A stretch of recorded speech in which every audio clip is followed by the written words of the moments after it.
And we are live. How's everybody doing tonight? My name is Anthony Brian Logan, and you're watching and/or listening to ABL Live.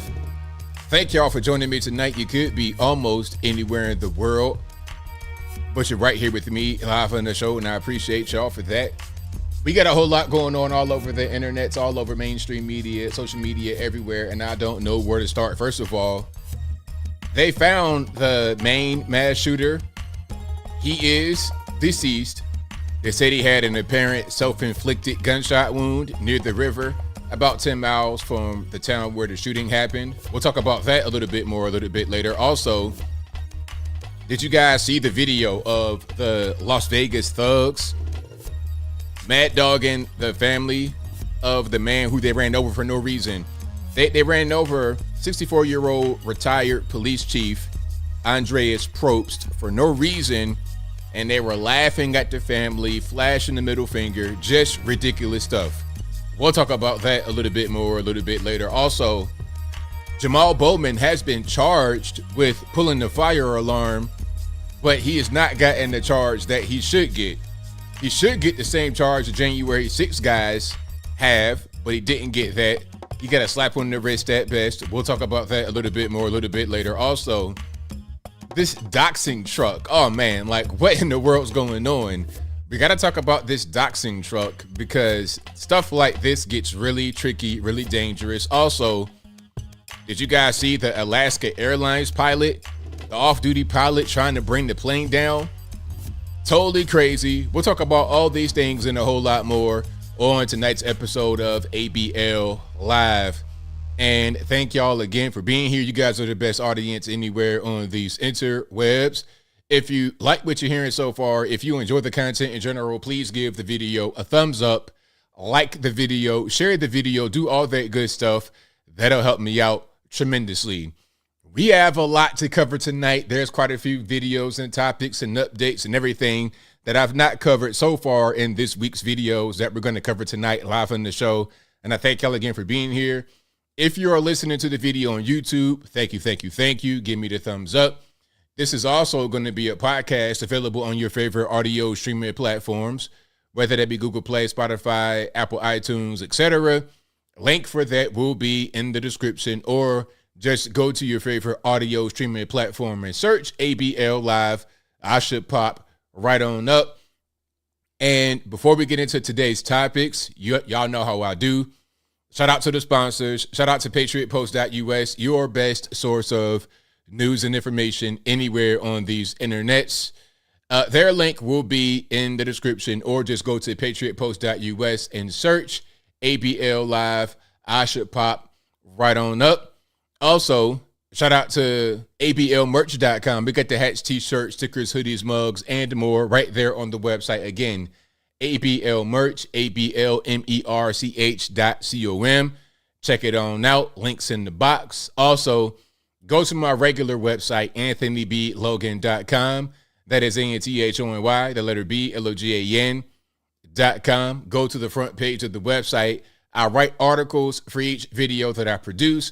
So whenever you want to find more details, full videos, links, sources, it'll all be right there on the front page of the website, anthonyblogan.com. Go to the contact page of the website, anthonyblogan.com/contact, to find my email address, my snail mail address, my social media, my Twitter, not going to call it X, Facebook, Instagram. All that good stuff is right there on the website, anthonyblogan.com/contact. And if you're ever wondering if you're conversing with me or not, just go to the contact page and double check. Okay, my email is contact@anthonyblogan.com. And if you can't remember that, just go to the website. It'll be right there. My email is not NigerianScammer007@hotmail.com. My email is not 5,800,000 Lithuanian scammer at protonmail.com. It's not me. So please don't get scammed by someone pretending to be me, scamming you in the comment section, talking about if you text me on this sketchy 45-digit number with some random country code that's probably Nigeria, saying, hey, if you send me 1.5 million Bitcoins, you'll get 1.51 million back. Don't do that. Don't nobody got time for that in 2023 to get scammed. That's not what we're here for. We're here to get good information and to enjoy some of the more humorous side of the content. So again, don't get scammed. If you're ever wondering if it's me you're conversing with, a clue would be I'm not going to email you about some get rich quick scam. I'm never going to use WhatsApp. I'm not some African auntie. I use my phone with regular text like a regular human being in America. Okay. So I'm not going to be on WhatsApp. I'm not going to be on Snapchat. It's not me. Go to the contact page. Everything is right there. And the only number you will ever get from me is right there in the box. And that number only works during the show.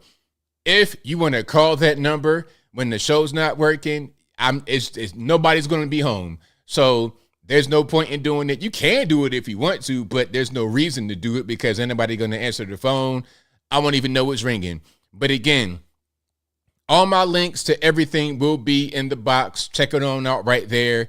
And we have quite a bit to get into. That's right. In NERN, ABL does not accept iTunes gift cards. All right. If somebody's asking you to send Apple iTunes gift cards on the internet, call the feds because you're about to get scammed. OK, it's going to be some guy wearing a square hat over in Africa trying to get your money. And you won't even know. You will think it's some beauty queen, or you think it's me or your favorite celebrity. Please, let's not get scammed. And the reason why I say that every single stream is because I still get emails sometimes from people who say that they have been scammed. So let's not do that in 2023. All right, now we got quite a bit to get into. There's a lot. We got a lot of videos, a lot of updates, a little bit of everything going on. Now, I don't know where to start, really. I truly do not know where to start. There is a lot happening. Wow. Now, one thing you might not have seen is that there was a hurricane. A hurricane hit Acapulco, Mexico, and kind of flattened the coastline. I can show you guys that video right quick. Then we're going to get into a few more things. But you guys might not have seen that. So it's like, well, what's really going on? All right. What is really, really happening? Now, let me go ahead and actually I'm going to show that. And then I'm going to show a throwback. Well, not a throwback, but kind of a current video that is kind of a throwback. And when I play it, I'm going to explain what I mean. Oh, and by the way, we're starting to see dropouts in the presidential race. I think we all know that Trump's going to be the guy who wins the nomination. We know it's going to be him. All these debates and whatnot, it just seems pointless because I don't even think anybody that's running even has a chance to be Trump's vice president. Maybe they could be in the cabinet some kind of way, but I doubt it. I seriously doubt it. So I don't even understand the point of any of this. It seems like really needless, wasteful even. So your man, Mike Pence has suspended his campaign and I guess he sees no path forward. Let me just put it on the screen right quick. This is on AP. All right. He says Pence, well, the website, not he. The website AP says Pence ends White House campaign after struggling to gain traction. Quote, "This is not my time," unquote, he says. So there you have it. No more Mike Pence in the campaign. Now, truthfully, this could be anybody in the race. This could be anybody in the race. I think the candidates are locked. I think it's going to be Trump versus Joe Biden again. Now, the only way that Joe Biden doesn't run is if he just pretty much keels over before Election Day. That's pretty much it. And then if that happens, they're going to put in Gavin Newsom. That's who they want to take the crown. Now, what they might do with Joe Biden, in the minds of Democrats, they'll operate like this. They'll try to make Joe Biden win again. They'll test their luck. And if he's able to win, which I doubt, after Joe Biden will be Gavin Newsom. The same thing that people said that your man should have done, DeSantis, the same thing they said he should have done. They said that he should have waited until 2028. But the thing with DeSantis is that he's going to be term limited as a governor in Florida after this term. So he's going to have a period of time where he's doing nothing, or he has to go run for a different office and then try to become president. So he had the right idea to strike while the iron was hot, but his campaign was so bad, it was like a failed rocket launch. It just didn't really go anywhere. And it's to the point where you got guys like Vivek, these random slick talkers, overshadowing them. But ultimately, it doesn't even matter because Trump has opted out of all the debate process. And shout out to Apu. Welcome back, boss. Apu says, no Hakeem Jeffries, Barack 2.0. Hakeem Jeffries is going to serve his purpose by being in the House and he's going to be the new Nancy Pelosi. That's his purpose. He's not going to try to become the president again. The Democrats understand that you got to have these stately white guys to be in there as a president, because Barack Obama was a great president for Democrats, but at the same time, he made a lot of mistakes, and he kind of ruined it for other black presidents, at least on the Democratic side of things. So what they're going to do is bank on these Justin Trudeau type individuals. That's what Gavin Newsom is, because I'm already seeing it on my timeline. You got these girls talking about he's so handsome, and women, unfortunately, not all, but too many women will vote for him because they find him attractive. That's really it. This is the same reason why most presidents are going to be above 6 foot tall. I know that I may sound shallow saying that, but understand, it's not me saying it. I'm not saying I find a guy attractive. I'm saying this is the mindset of people. And this is what Democrats, this is what politicians understand. They understand that. They totally 100% get it. That's why they will run a Gavin Newsom versus some other random person in a Democratic Party to be the president. You got to be tall, handsome. You got to gain the soccer moms. You got to gain them because they vote too. Now, if that wasn't the case and you had to appeal to the men only, then it'd be some gruff kind of older dude, some kind of military general or something like that. That's just really what it is. All right. But anyway, so no Mike Pence. He has suspended his campaign, and truthfully, they could all suspend their campaign because it's going to be Trump versus Biden or Trump versus Gavin Newsom. And that's it. Nobody else has a chance at all. All right. That's just what it is. All right. Now, we got a whole lot more to get into here. Let's keep on rocking and rolling. And I promised a throwback. Now, here's something. Now, this is George W. Bush throwing out the first pitch of the World Series. Now, where have we seen this before? I think I remember a few years back, maybe about 22 years back, after a certain national tragedy that hit America, you might have seen W out there doing something like this. Maybe I can't really remember. If you guys remember, y'all let me know. Now, of course, this is going to be Major League Baseball. They're going to try to give me a copyright, so I can't really play the sound and everything. But there's your man. There's W throwing the first pitch of the World Series, Major League Baseball. Now, W, of course, looks much older. He is 77.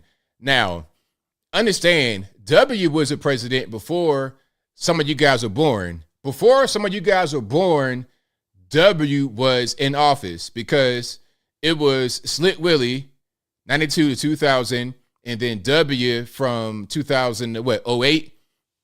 So if you're like a very young person, 14 or something like that, he was president before you were born because it was W, then it was Barack, Barry, and then it was Trump, and then Biden. So 77 years old, he became president in the year 2000, 23 years ago. He is younger than Joe Biden. He is younger than Joe Biden's 80. Matter of fact, hold on. Let me see how old Joe Biden. Is he 80 or 81? He's 80. Joe Biden turns 81 next month. W is 77. So there we go. Texas Rangers, he's walking up the steps. I'll tell you what, though, he looks better than Joe. They're both up there in age, but he looks most certainly better than Joe. 01 to 09, yeah, of course, about the inauguration, and then I understand what you mean. But the election was in November 2020, and then he got inaugurated in November 2000, and then he got inaugurated in 2001 in January, of course. All right, now I'm going to skip ahead a little bit because Major League Baseball, they're going to try to give me a strike. And, of course, it's on Twitter, so the video wants to act up. But you get the idea. He's out there throwing the first pitch of the World Series. Now, this is kind of reminiscent of, I think, 9/11. I'm pretty sure he was out there during that time because he was a president at that time. So, hey, that's your man right there, George W. Bush, throwing the first pitch of the World Series. All righty. Now, we have this video from your man, Mike Johnson. Now, you guys know Mike Johnson, not Democrat, Republican from Louisiana, is now the Speaker of the House. And he came out of nowhere. I have no idea who this guy is really still. I know he's a House rep from Louisiana, but who is he really? Never heard of him. I never heard of him before in a day in my life. I heard of Jim Jordan. I heard of Steve Scalise. I've heard of Kevin McCarthy. I've heard of Byron Donalds. I've heard of these other guys who were in the running to become the Speaker. I've heard of the former Speaker, Kevin McCarthy, but I've never in my life heard of a Mike Johnson, Mike Jones, Michael Jordan. Be like Mike. Who is this? I have no idea. But this video, he is going to talk about a few things, some of his policy standpoints. And I want you to ask yourself, after you watch this particular clip, is this guy better than Kevin McCarthy? And before I continue, I have been championing Kevin McCarthy this entire time because I'm like, look, the next speaker is going to be just like him or worse, because you have to understand, you still got to be able to bring the GOP together and be bipartisan at times. You can't just do whatever you want to do or whatever may appeal to a certain subsect of the Republican Party. You can't do it because you can't get anything done like that. Kevin McCarthy was that guy. Now, this guy, I don't really see as being any different than Kevin McCarthy. He might actually be worse. But again, let's go ahead and watch this, and you guys can decide for yourself. Don't allow for me to pollute your mind before you watch the video, although it might have already happened. Let's check it out. Let's get some sound and some video. Putin to prevail in Ukraine, because I don't believe it would stop. Let's go back a little bit. Now, we can't allow Vladimir Putin to prevail in Ukraine because I don't believe it would stop there, and it would probably encourage and empower China to perhaps make a move on Taiwan. We have these concerns. We're not going to abandon them. We want to be cooperative. We need to work together on this, but we owe it to the people to know what the plan is, where the money's going to be spent, and we need some auditing for the dollars that we've already sent over there. These are not tough questions, right? One thing that House Republicans are resolved on is that we must stand with our most important ally in the Middle East, and that's Israel. We certainly hope that it doesn't come to boots on the ground. If it comes to that, and we communicated this to the White House staff as well today, that we have the Article 1 power in the legislative branch of government, and they have Article 2. They have very limited authority on what they can do to respond without coming to Congress to seek consent. And even my Democrat colleagues, Sean, that are at committees of jurisdiction understand this, in the Foreign Affairs Committee. And you've had comments made by the leaders of Iran that they themselves may get involved in a conflict. If that happens, correct me if you think I'm wrong, I would say all bets are off in the Middle East.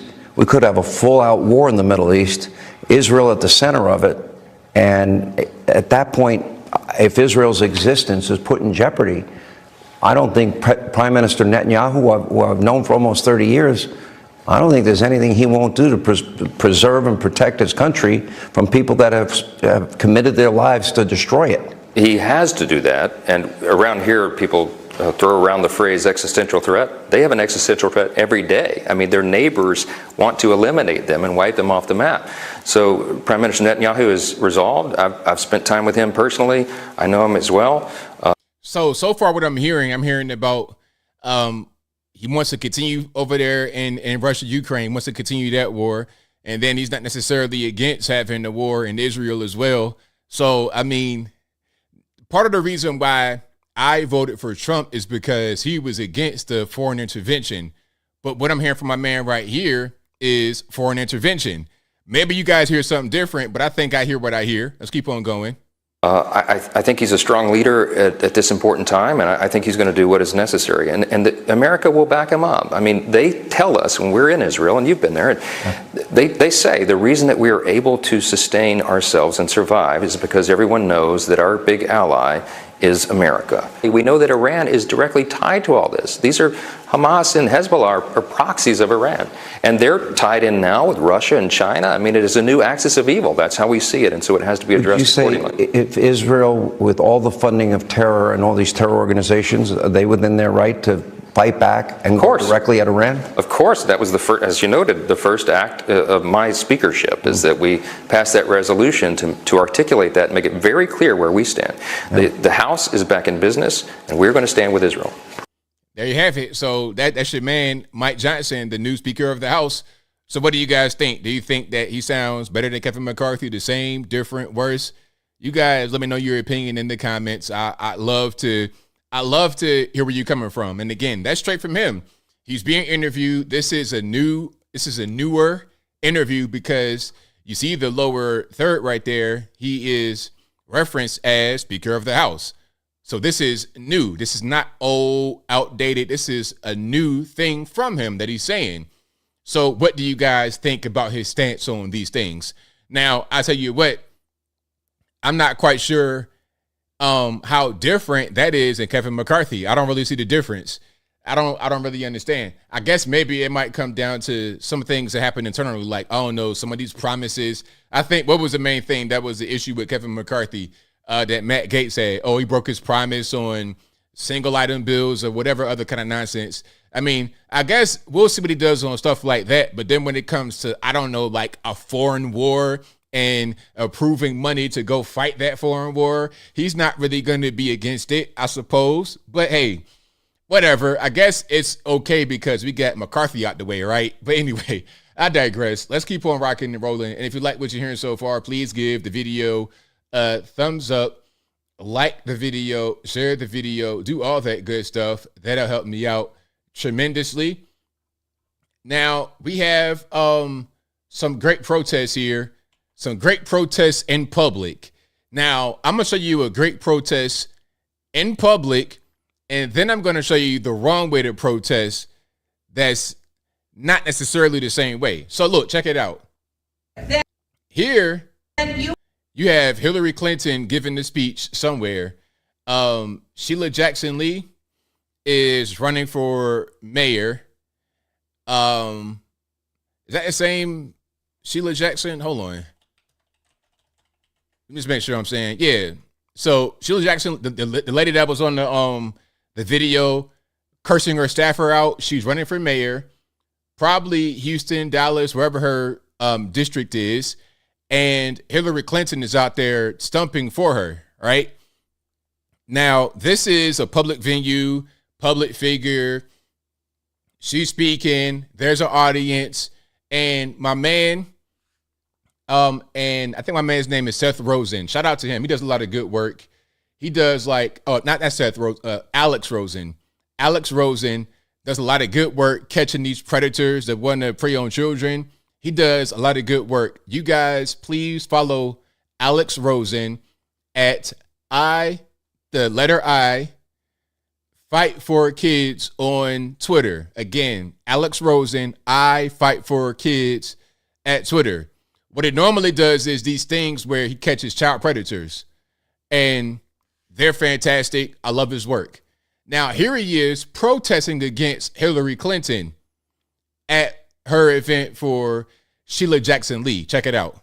Then you want somebody who's going to get up every day. Hey, Hillary, why'd your husband visit Epstein Island 26 times?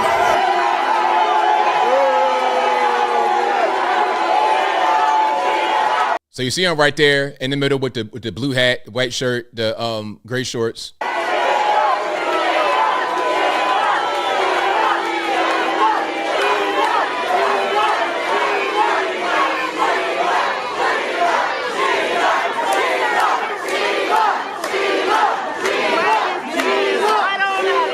And now, for you guys that can't see the video, Alex is on the ground. He might have just sat on the ground or fallen, but he's on the ground. And now he's being surrounded by security, whatnot, trying to drag him out. Let's check it out. Is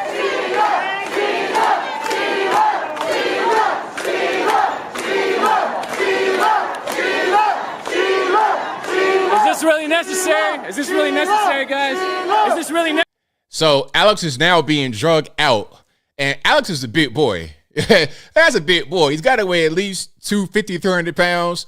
And, you know, that's like, and he's like kind of like dense. You ever try to fight somebody that's like short and stocky?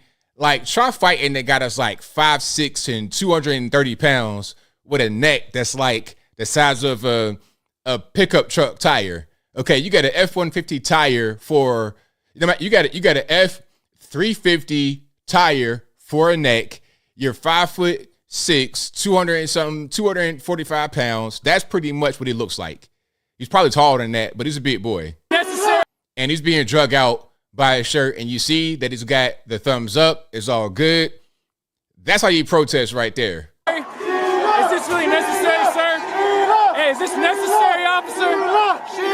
You guys are dragging a grown man out. Is this necessary? Seriously, come on. Hey, is this necessary, guys?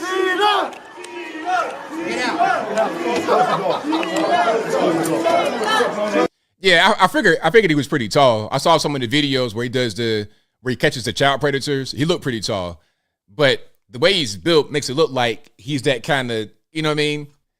And if he's tall and built like that, man, that's like fighting Tyson Fury, man. That is, it's just like impossible. It's a big boy. Don't hit me, man. You guys are dragging somebody out in public. You're not welcome. Private event. You decide Why do you guys support like just endless government spending? I mean, she's giving more money to white people in Ukraine than you freaking idiots in Houston keep voting for her. Watch out. Endless money to Ukraine, endless money for Israel. She's not anti-establishment. You guys vote for the same shit over and over again. Same crime. It's gonna be like just like Chicago. You guys love this shit. All right, you have a blessed day, sir. Have a nice day. All righty, so there we go. Shout out to my main man, Alex Rosen, at I Fight for Kids on Twitter. You guys, please follow him and support his efforts. He does the Lord's work. Seriously. Like this right here, this is a good protest. But what he does, aside from this, is he catches child predators. So shout out to him. Okay, he's like the new, what's your man name? Chris Hansen. He's like that. But like for real. One video I saw, they confronted the guy in his house. And the guy began to cut his arm with a knife. It was like, whoa, hold on.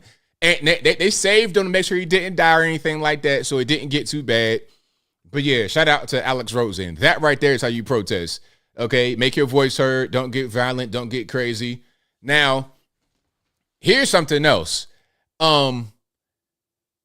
There's also a protest against some of these. Not a protest. It's like kind of hard to explain. Let me just show you. I'm going to just show you what's going on with the Doxxing truck. Now, this is ridiculous. So there was a letter that some students at Harvard signed that blamed Israel for the Hamas attack. It was like 34 students. Now, as a result of the Dox truck, 9 of the students took their name off the letter. Now, what the truck was doing at first, it had a sign that says something about, Harvard's leading anti-Semites on the back of the truck. Matter of fact, let me just show you. This Doxxing. So we can just, okay, not TRT world. We don't need this random. Okay, not that either. I want to see an actual news clip because I gotta really let's do News Nation. Speaking of college campuses, here we go. Those 34 Harvard University student groups, well, they signed that letter this weekend blaming Israel for all the violence. Yeah, they blamed Israel, not. They don't have the guts to actually stand behind their words. It's shocking, I know. Today, some are now claiming harassment. Okay, so check it out. You see the truck, right?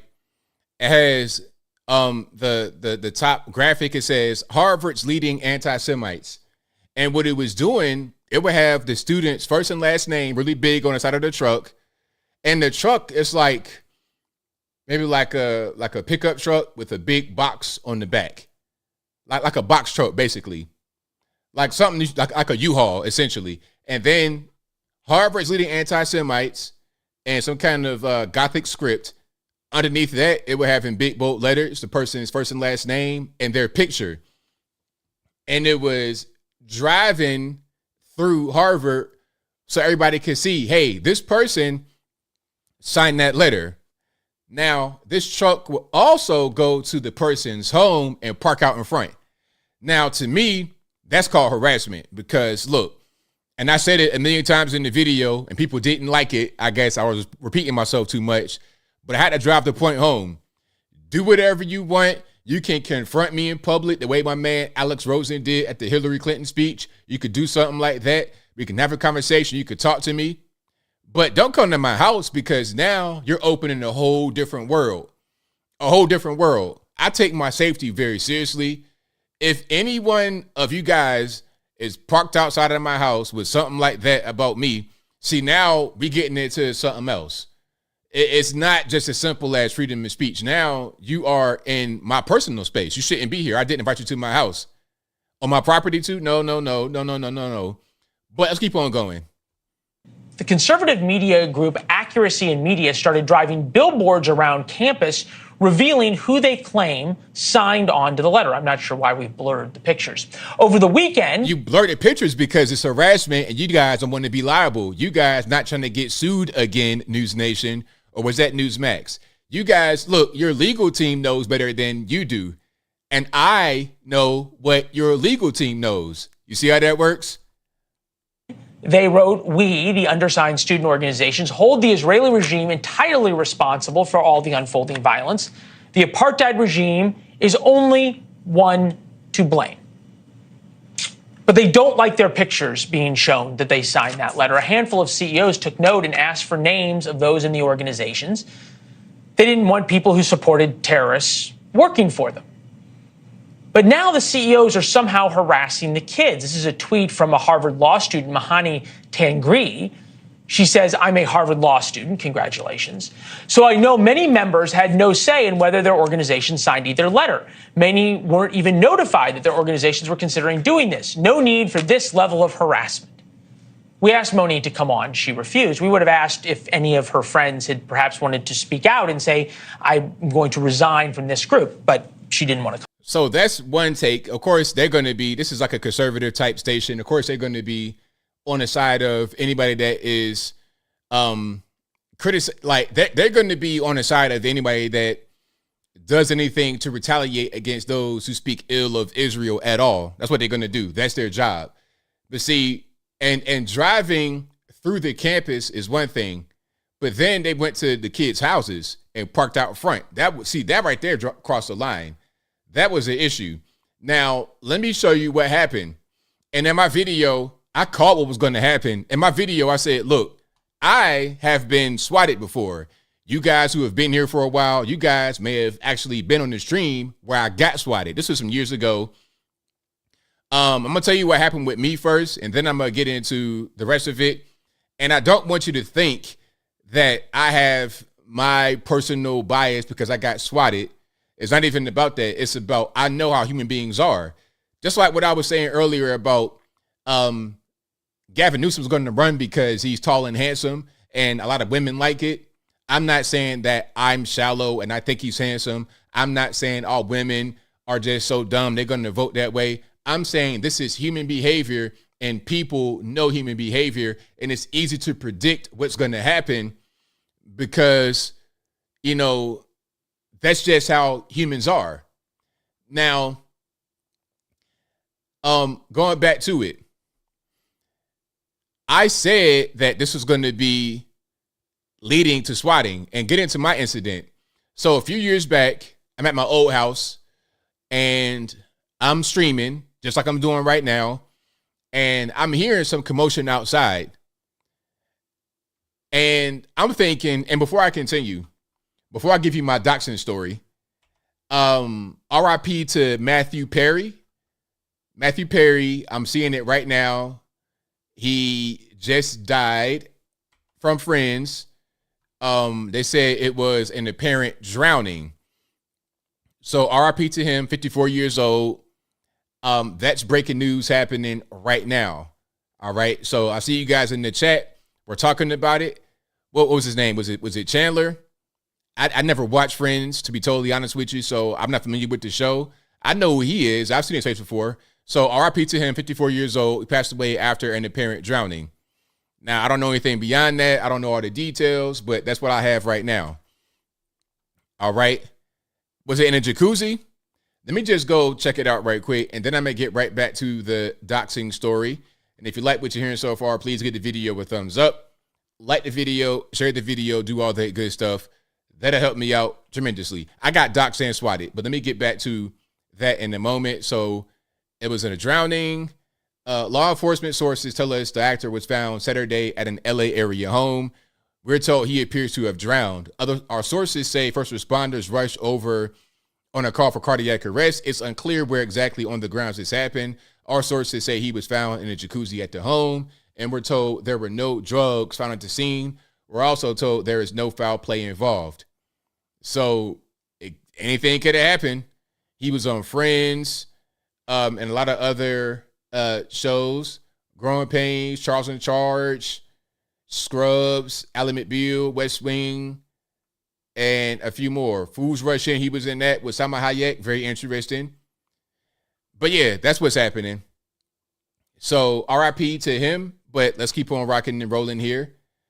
So to get back to what I was saying, I got doxed and swatted. Well, the doxing, and when people say, if there's information publicly that's not necessarily doxing, well, in my case, I didn't even know my info was out there. So my information was out there, my phone number, my address, I had no idea it was out there, but people were able to find it.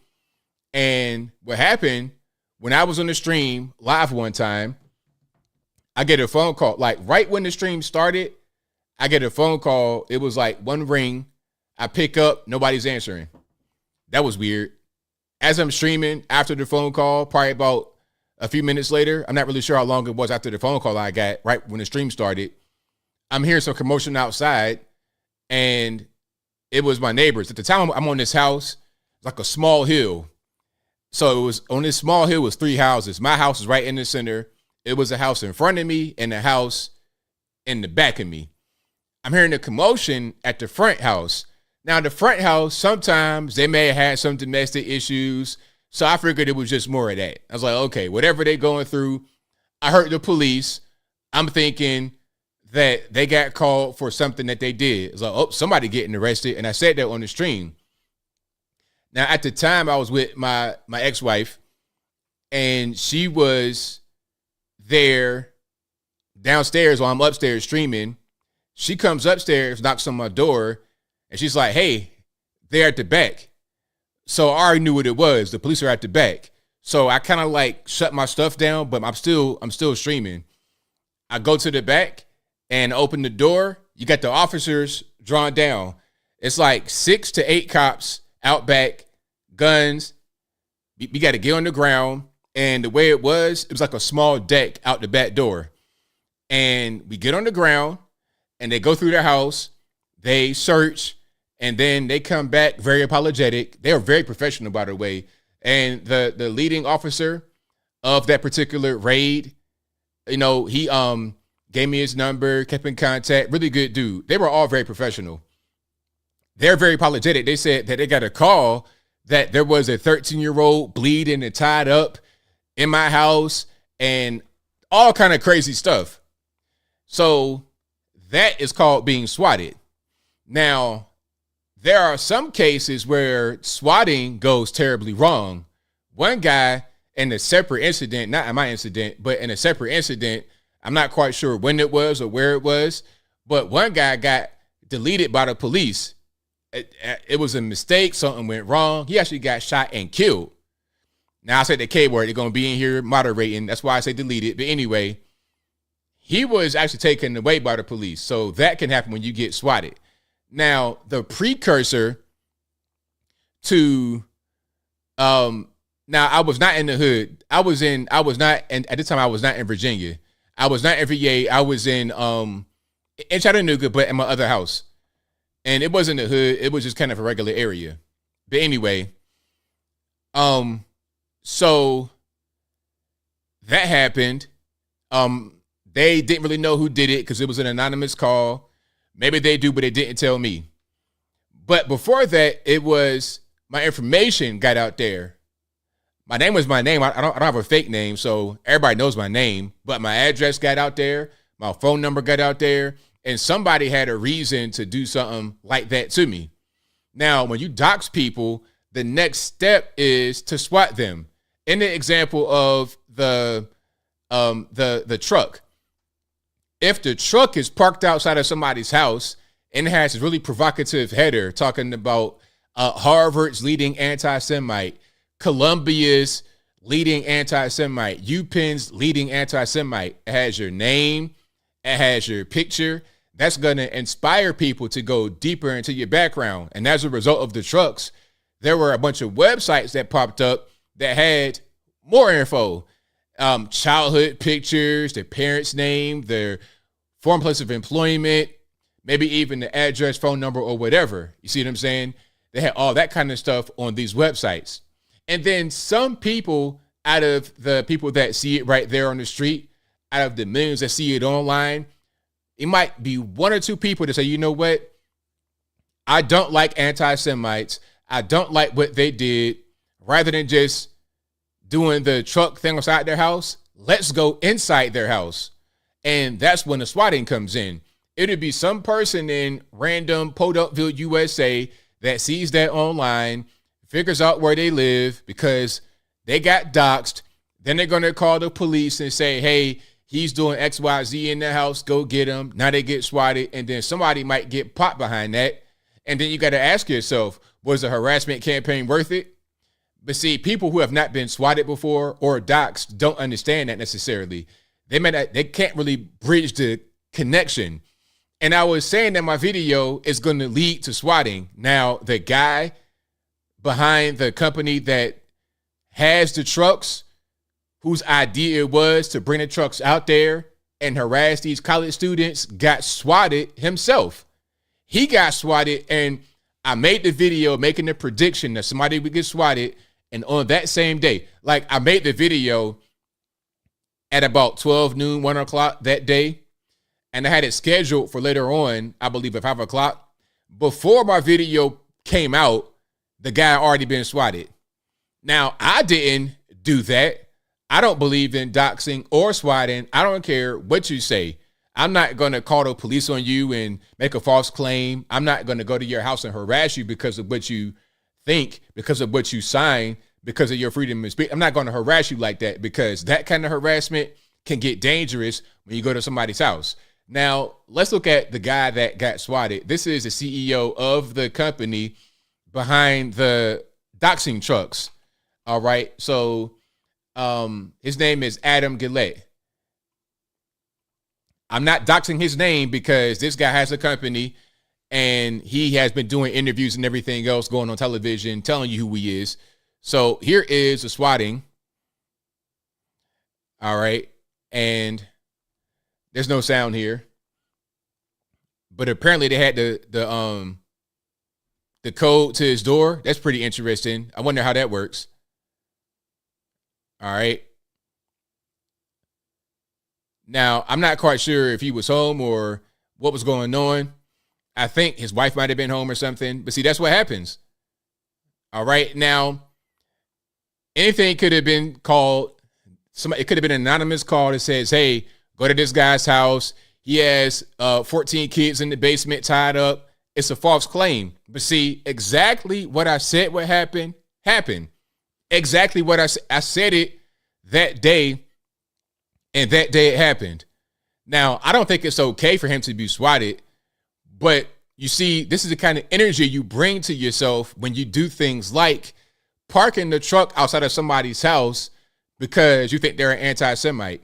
And at a time like this, where there's a lot of tension and whatnot and violence around that particular term, you do something like that, you're going to bring really, really bad energy towards you.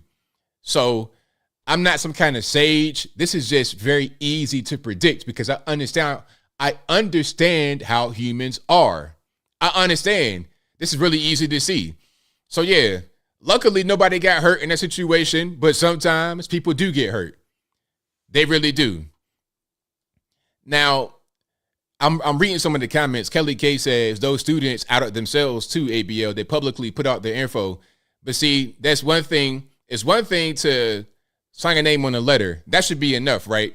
If it's enough, if you say they outed themselves, then it should be enough just to sign a letter and that's it. When you go to the next level of going to their home to harass them, you crossing the line. That's when you bring other kind of energy that can get very dangerous. Because somebody might say, because people that can't really see beyond just one action, they say, whoa, it was just outside the house, ABL. They didn't go in there and harass anybody. See, you don't understand humans. You don't understand psychology. That action of going outside the house introduces a new level of, it kind of escalates things.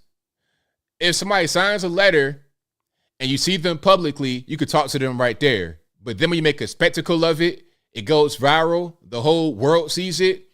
You're bringing all types of eyes and ears to the conversation, and you're going to introduce nefarious figures that don't wish the person any kind of good. They think they're anti-Semite. They think they deserve to get swatted, and then it happens. Because now they have their address, they have their name, they have their phone number possibly, they have their picture. They got all they need. They got family background because of these websites that popped up. It's simple. This was a warning, in my opinion, for the guy to not do the swatting, the doxing anymore because it leads to swatting. Exactly, Valor. It's escalation. It's escalation. You know, it's one thing to do the letter, but when you escalate it to go into their house, see, now we in a whole different world, and now things like this happen. Things like this happen. People say that I shouldn't compare the doxing to swatting, but here we are. That same day I made the video, this happens. So it is what it is. Taylor says, if someone's outside my property, they're gonna need an ambulance. Hey man, I didn't say it. I'm just reading it. Now, it wasn't breaking and entering because that was the police. They can go into your home if they have probable cause. If somebody says that there is 14 kids tied up in your basement bleeding to death, they can go inside your house. Yep.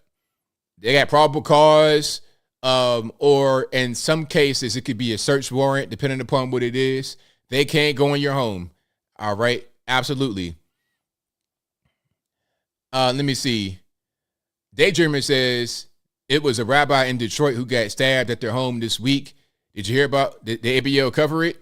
I mean, it's a lot of stories I didn't cover. I didn't cover the Palestinian boy who got stabbed by his neighbor because he was Palestinian. So, I mean, did I cover that? I didn't cover every murder that happened in America. Why should I cover that one story about the rabbi that got stabbed and not cover the Palestinian boy who got stabbed to death by his neighbor? I can't cover everything. I mean, come on. There's only so much time in the day. But anyway, if you like what you're hearing so far, please give the video a thumbs up. Like the video, share the video, do all that good stuff. That'll help me out tremendously. Yeah, exactly. Love you lots. Doxing truck on campus, okay. Doxing truck at the house, not okay. Right. Now, the truck on a campus, that led to the truck at the house. But it should have stopped right there on the campus because that's provocative right there. That's very provocative. But then going to the house is the ultimate provocation because now you're giving the address away. And then somebody can see that. They could take note. Okay, they live right here. That's their name. All right, boom. Now we got swatting. That's how it works. That is how it works. All right. So one thing about it, you just got to do things that make sense and that won't jeopardize your safety. But I digress. Let's keep on going here. We got a lot more to get into. Shout out to Jamaal Bowman. Now, Jamaal Bowman has finally been charged with something over the whole fire alarm kerfuffle, although he should have already been locked up behind this, because understand this. What he did was disrupt an official proceeding. Even a New York Times article that I read in my video, they owned up to it. They said that they were trying to stall, the Democrats were trying to stall to buy more time before the spending bill vote. And as a result of the fire alarm being pulled, Jamaal Bowman bought them another hour. They had to evacuate the Cannon building, and that whole process made them delay the vote by an hour. So they did have to delay the proceedings. He did disrupt an official proceeding, which is a felony. You got January 6 guys locked up. You got January 6 guys locked up for that same crime. So somebody might say, well, it's not really a big deal, ABL. Just pull the fire alarm. Look, the law is a law. And if you're going to have some people get punished for breaking the law, let's have all of us get the same punishment, not just a certain tier of justice. And I was reading the comments. Some said it's because, oh, well, you know, he's black, all this and that and the third, man. Don't nobody, that's not even really relevant. The color thing, once you get to politics, is irrelevant, because if you are white like Hunter Biden, you can smoke crack, bring drugs to the White House, allegedly. You can get money from Ukraine, 10 for the big guy, same thing for Joe Biden. If you are in politics and you have a certain level, a certain clearance, a certain party beside your name, you can do whatever you want. The corruption in D.C. is unreal, and it's not color-based. Once you get down to regular normies like you and I, then sometimes the color comes into it. But the politics, it's really about relationships, and sometimes it's not even a left or a right thing, because if everybody's on the same page about a certain issue, then it doesn't really matter. You could do whatever you want to do. You can go to foreign countries and kill people, and it's fine. Okay, you can drone strike leaders, regime change. Barack Obama could do it. George W. can do it. Slick Willie can do it. Joe Biden can do it. It doesn't really matter about color at that particular point. You know, it's all about who are you with? Who's your connection? Are you in politics? Do you have enough clout? Do you have enough power? That's what it's about. The whole color thing is kind of bogus at that particular level. And then, of course, Jamaal Bowman, a Democrat, that's their guy. They're not going to let this guy go to jail for something like that. Now, if Jamaal Bowman did something against the establishment, if he pulled Donald Trump and was trying to govern beyond the swamp, beyond what they tell him to do, then all of a sudden, any little thing he does becomes criminal, just like what Trump's dealing with. Okay, Trump's getting indicted for the most ticky-tack nonsense that even a regular normie wouldn't get indicted for. Because why? Because he can't be controlled. You can't tell him what to do. He's going to do what he does. So now he's fighting battles in court over the dumbest stuff. Hush money to Stormy Daniels, accounting errors, just stupid stuff. Dumb stuff that should not be charged at all. That should not be charged at all. Things that you and I wouldn't get charged with, he's getting charged with. But anyway, let's check this out. Yeah, they were trying to expel Marjorie Taylor Greene. Yeah, it don't really matter. The color don't matter. It's like, are you down with the team or not? That's really what it is. Now let's get down to this here. So I showed you guys the picture. Matter of fact, hold on. Let me show you guys a picture of the actual location first to see what's going on. And the thing about Jamaal Bowman. So we're watching the. Pardon me. The thing about Jamaal Bowman that was the craziest is that he was a middle school principal before he became a politician. So as a middle school principal, you should know more than anyone that you cannot pull a fire alarm. You know what happens when you pull a fire alarm. You know that the fire alarm does not pop the door open like one of them hidden bookcases. You know, this ain't no speakeasy in New York City, sir. You can't just push this button and then the door flies open. That's not how it works. All right. So his story from the beginning was BS. Remember this story? Oh, well, normally I go through this door, and today, because it was a weekend, it was a Saturday, I could not go through the door. So I thought if I put the fire alarm on the wall, that it will open the door. I can go out the door and go vote. It was total nonsense because, number one, you were a middle school principal. You already knew what a fire alarm does and what it is. You've done fire drills. You know how this whole thing goes. You know what happens when you pull a fire alarm. You know this. It was literally your job, part of your job description, to know that. So it's impossible for you to not know. A fire alarm in Washington, D.C. in a Cannon building near the Capitol is not going to be different than the fire alarm in the Bronx, PS 1000, wherever school you went to. Okay, it's not going to be any different. But beyond that, another exit was like a minute from this one. So you did not have to go right here. And as I was saying in my video, there's 2 layers of warnings. You have this sign on the independent stand in front of the door that you can't miss. It's right in the center, so you can't miss it. You will see that once you approach it. It says emergency exit only. You know what it says right there. And then these signs right here that are actually on the door itself. So right where you would put your hand to open the door, you're going to see it. And there's 2 of them. So if you open either door, you have to see it. They made it to where it's impossible to not see the signs. And what did the signs say? Emergency exit only, push until alarm sounds, 3 seconds. And then it says door will unlock in 30 seconds. So he saw that. Now, again, his explanation was, I was just trying to get to point A to point B. I didn't know that it would do it. But watch this. Now, Johnston, thank you for your comment. Johnston says, OMG, of all the big issues going on and still going on about the fire alarm. Well, look, the fire alarm matters because what he did was a felony. He should be in prison because the January 6 guys are in prison for it. If not for the January 6 guys being in prison for years, if not for them being in prison for years, it wouldn't be a big deal. But what I'm doing right now, Johnson, is highlighting the hypocrisy, highlighting the 2-tier justice system. If you are a regular person and you go to the Capitol and you're allowed to just walk in to this public building and you are charged with an official proceeding disruption, you get prison time. Without even being convicted, you're going to be in jail in a federal facility, because that's DC, everything's federal. You're going to be in the federal facility for years. But Jamaal Bowman does it, and it's a slap on the wrist.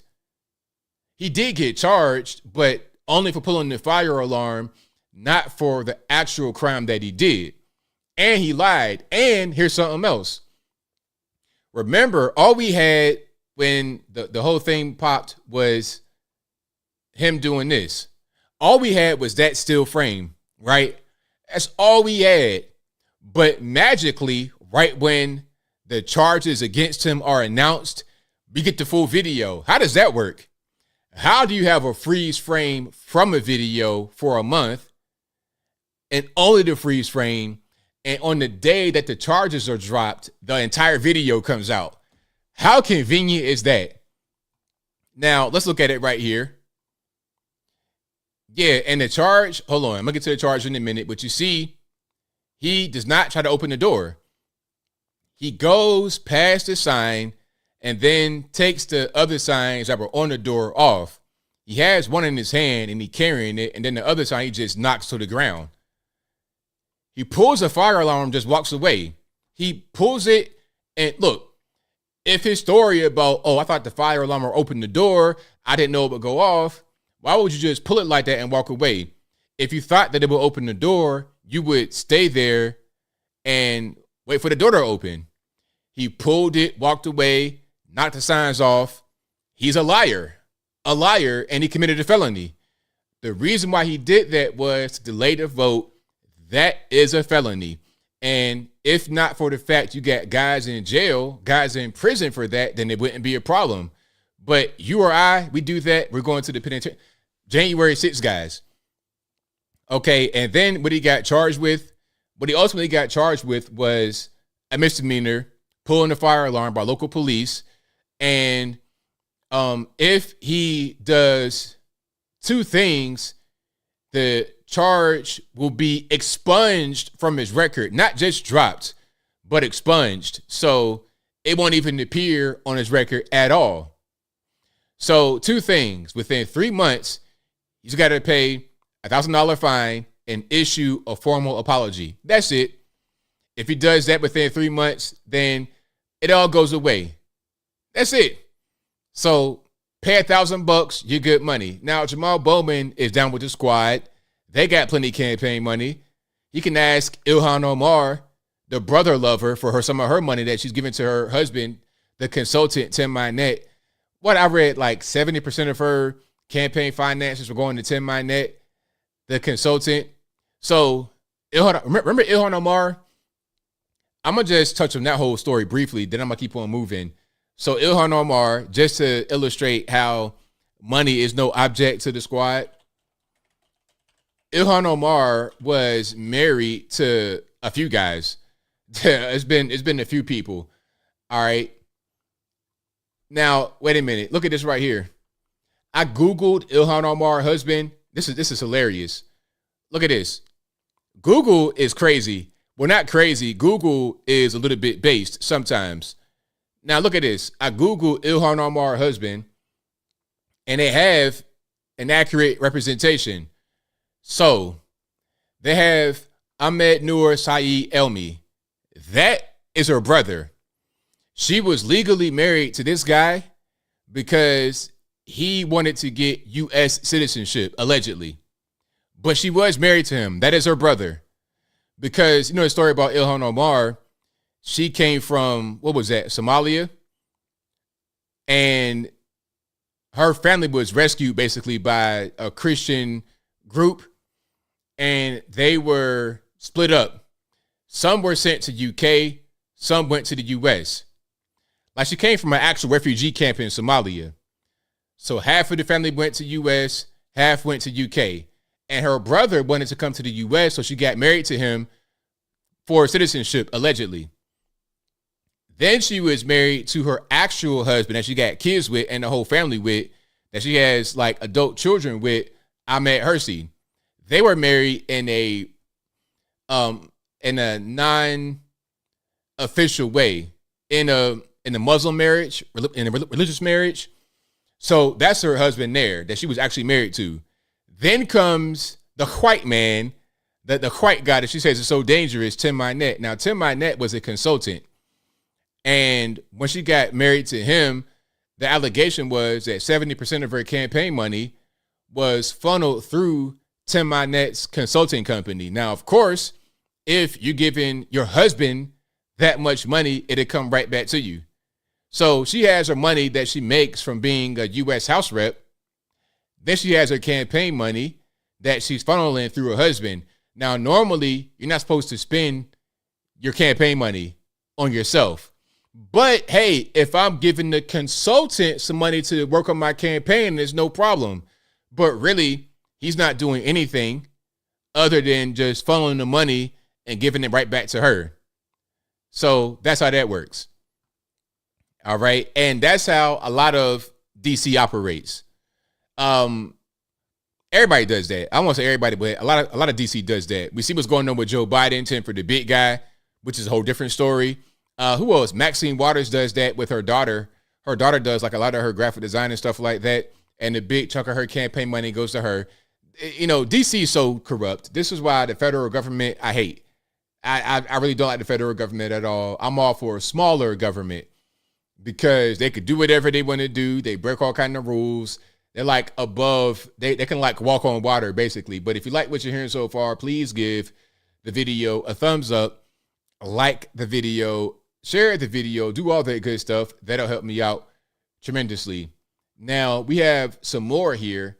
I may do a video on this tomorrow, perhaps. This is more about Chicago and their complaints about the migrant crisis. Now, I've covered this story about Chicago and all the migrants coming there. Also, I've covered New York. LA is getting hit, obviously. Atlanta is getting hit. You know, I was in Atlanta recently and I saw them. I saw them in the place and they were cooking some kind of food. I don't know what kind of food they were cooking, but this food was pungent. It didn't smell bad, but it was just a little bit too much. It was like, what's going on here? But anyway, now going back to Chicago, I've covered the black community complaining about the migrant crisis. Now we have the Asians complaining about the migrant crisis. Let's check it out and throw it on the screen right quick. Nobody told us.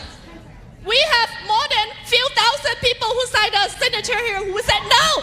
We said no.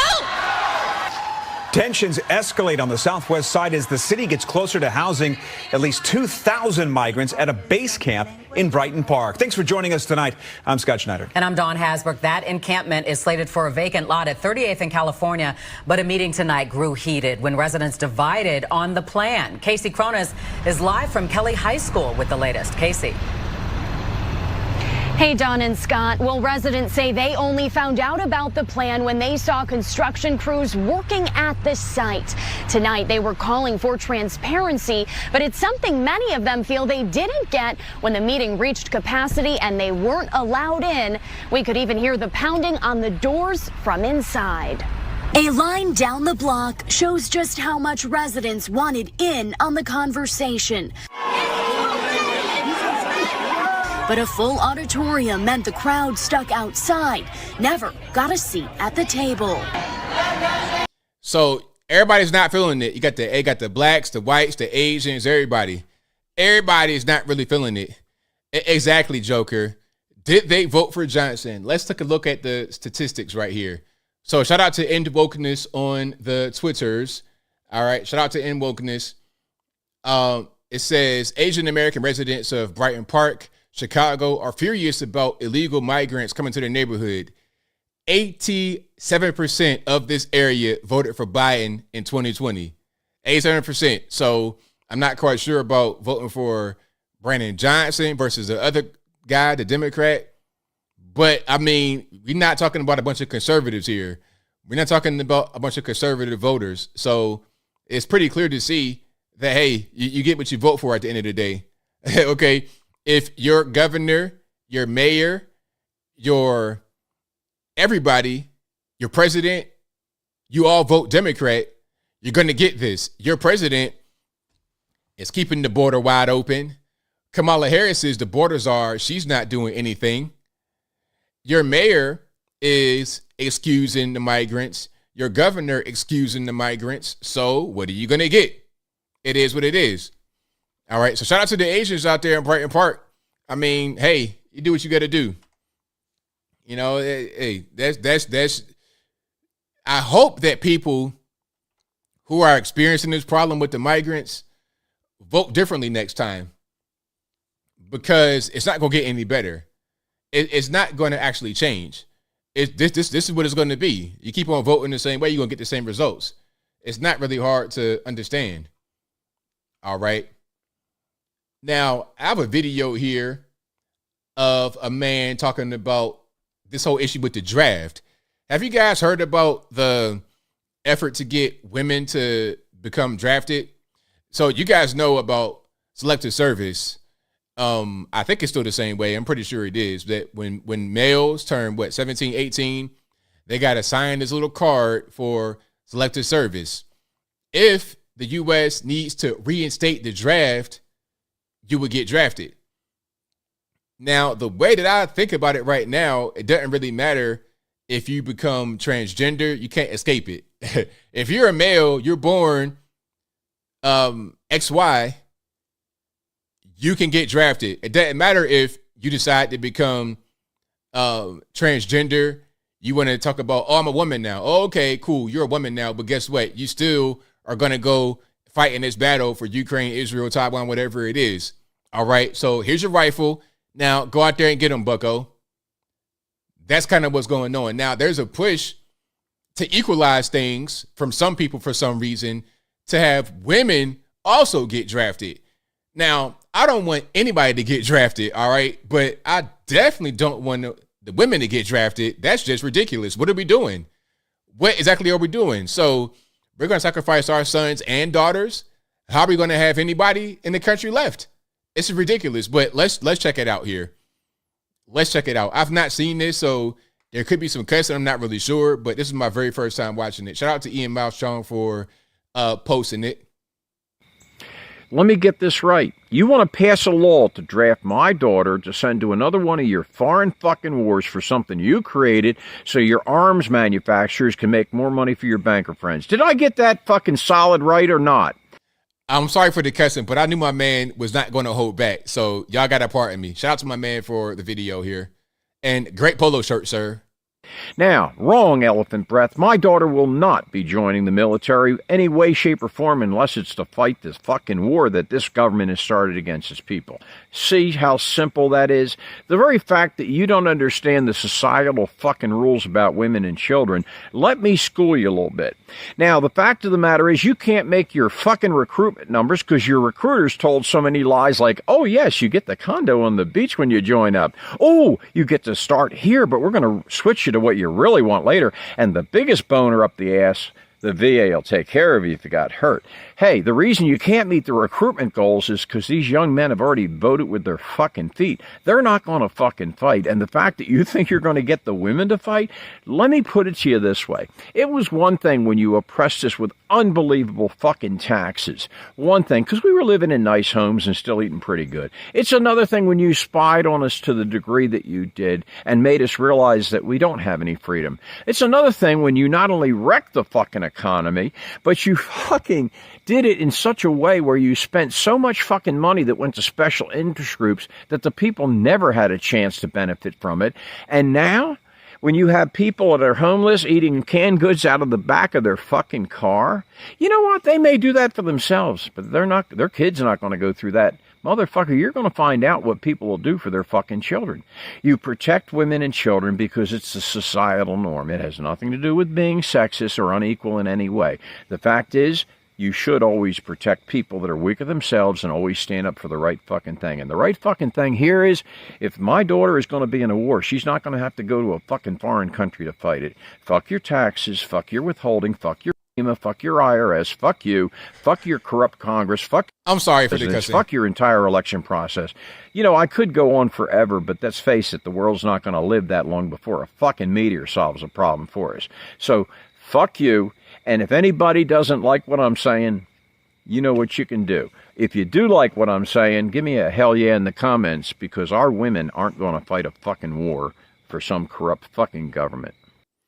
Well, there you have it. You know, I probably use a few fewer F words, but the point got across. The point most certainly got across. Now, hey, I'm with him. And again, I'm not for any kind of war, period, point blank. But definitely not sending the women to fight. That's ridiculous.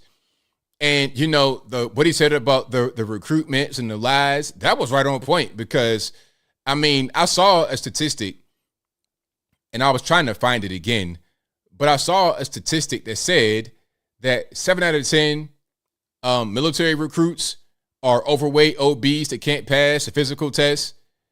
I mean, it's bad. And then that's not even counting those that want to be, transgender. They want to join the military because they want a free sex change or whatever the case may be. We ain't even talking about that part. That's a whole different story right there. So it's crazy out here. But yeah, he was right on point. He was right on point with it. So shout out to him for keeping it all the way real. All right. But if you like what you're hearing so far, please give the video a thumbs up, like the video, share the video, do all that good stuff. That'll help me out tremendously. Are there any recruiting videos that I can show? I've not really seen any. Let me see if I can find. Oh, well, you're talking about some of the military recruiting videos. I don't have any off the top here, but yeah, some of the foreign recruiting videos are great. The foreign ones are great, but the U.S. ones, I don't know. Yeah, but you're talking about like even Russia, China, they're on it. But the U.S. I don't know, man. It's talking about LGBT and everything else. It's a whole big mess. Now, here's a random one. I've not seen it before. Let's watch it and see if it's any good. It could be good. It could be bad. We're going to just check it out. This is from the Army page. The official, I think it says, Go Army. Verified. Let's check it out.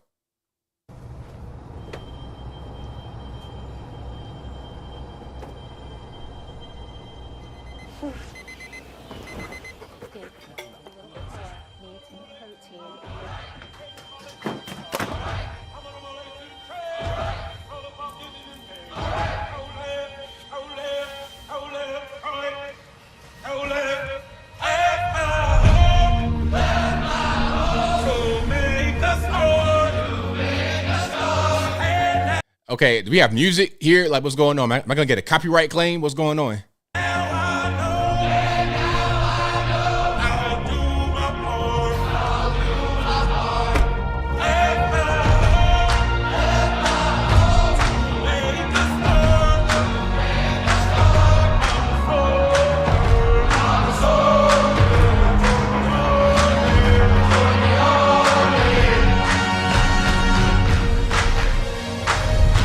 Okay, it's not too bad. It's kind of basic, kind of plain, not really action packed like that. Okay. Now let's go Ukraine and see what they got going on. All right, let's check it out. Hold on, let's see if I can find. Matter of fact, nah, this is a really good one from Russia. Let's check out the Russia one.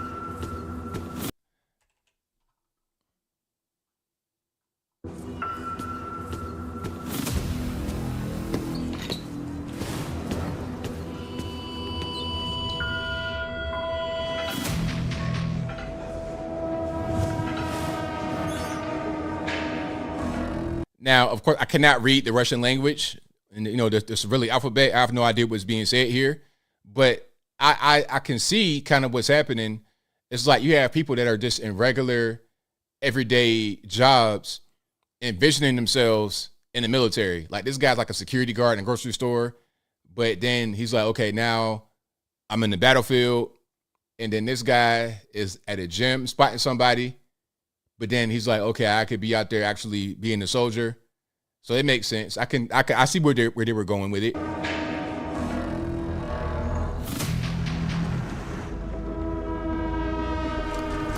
This guy, a taxi driver.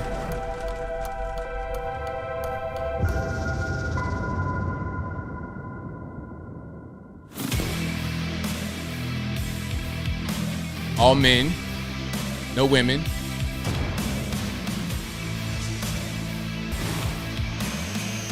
Yeah, that one was much better. But, if you do that in America, that's racist because there's no women, there's no apparent LGBT, there's no people of color. That'd be racist in America. But that was a very good ad. Very, very good. All right. But yeah, shout out to these ads. In America, I don't know where we're going to go from here because I think that we need to kind of go back the other direction. We get too much to the wokeness and to the softness. That's not going to be good for recruitment. And then on top of that, you got so much nonsense happening in the military. A lot of you guys tell me about what's going on. Every day I get emails about what's happening in the service. A lot of guys are retiring. Same thing with police. Guys are retiring. They're just tired of what's happening. They don't like what's going on in public service, in public safety. Pardon me. All right, let's keep on going. We got a lot more to cover. Let's talk about Robert Card. So they found Robert Card. Now, Robert Card, this is the guy that did the mass shooting in Maine. They found him, and they said his body was near a river. about 10 miles from Lewiston, where the shooting took place. Well, the shootings. I think he was at two different places, sports bar and a bowling alley. Now, let me put it on the screen right quick. So here we go. That's your guy right there, Robert Card, 40 years old, Army Reserve veteran. Apparently, he was a firearms instructor, and they said this rifle was a sniper rifle. That's what they say. The media would say AR-15 because a black rifle is an AR-15 to the media. Any kind of gun is an AR-15 to them. Like, they don't even really care. Matter of fact, hold on. Before I even get into Robert Card and that whole situation, which is always the same case. It's always the same thing. He was known to authorities. He was on the radar. He had mental problems, hearing voices, probably was on medication. It's always the same story every single time. Every time. It's never any different. It's never just a person that does not have mental problems, that's not on medication, it's always like this every single time. Now, you might just have regular ghetto violence, but that ain't the same thing as going inside of a Walmart and shooting it up. That's not the same thing. Things like this is always the same MO. But before we get into it, the media are ridiculous. Hold on. I'm trying to find a video that kind of correlated, but I ain't gonna be able to find it. It's way too obscure. So I'm gonna keep on moving. So Robert Card, 40 years old, apparently, so they found him dead, of course, if I didn't say that already, by a river. And they say he had a self-inflicted gunshot wound, which is pretty much what happens when they do stuff, when they do things like this. They take their own lives. They say it was a suicide note that he left. He left the password to his phone, so he planned to go out. He had documents that he left and the password to his phone and all kind of stuff. And I think there was a divorce happening.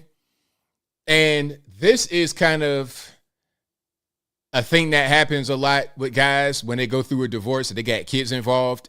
It's a lot of things happening at once. I'm not quite sure about his situation. I'm gonna get into that in a minute.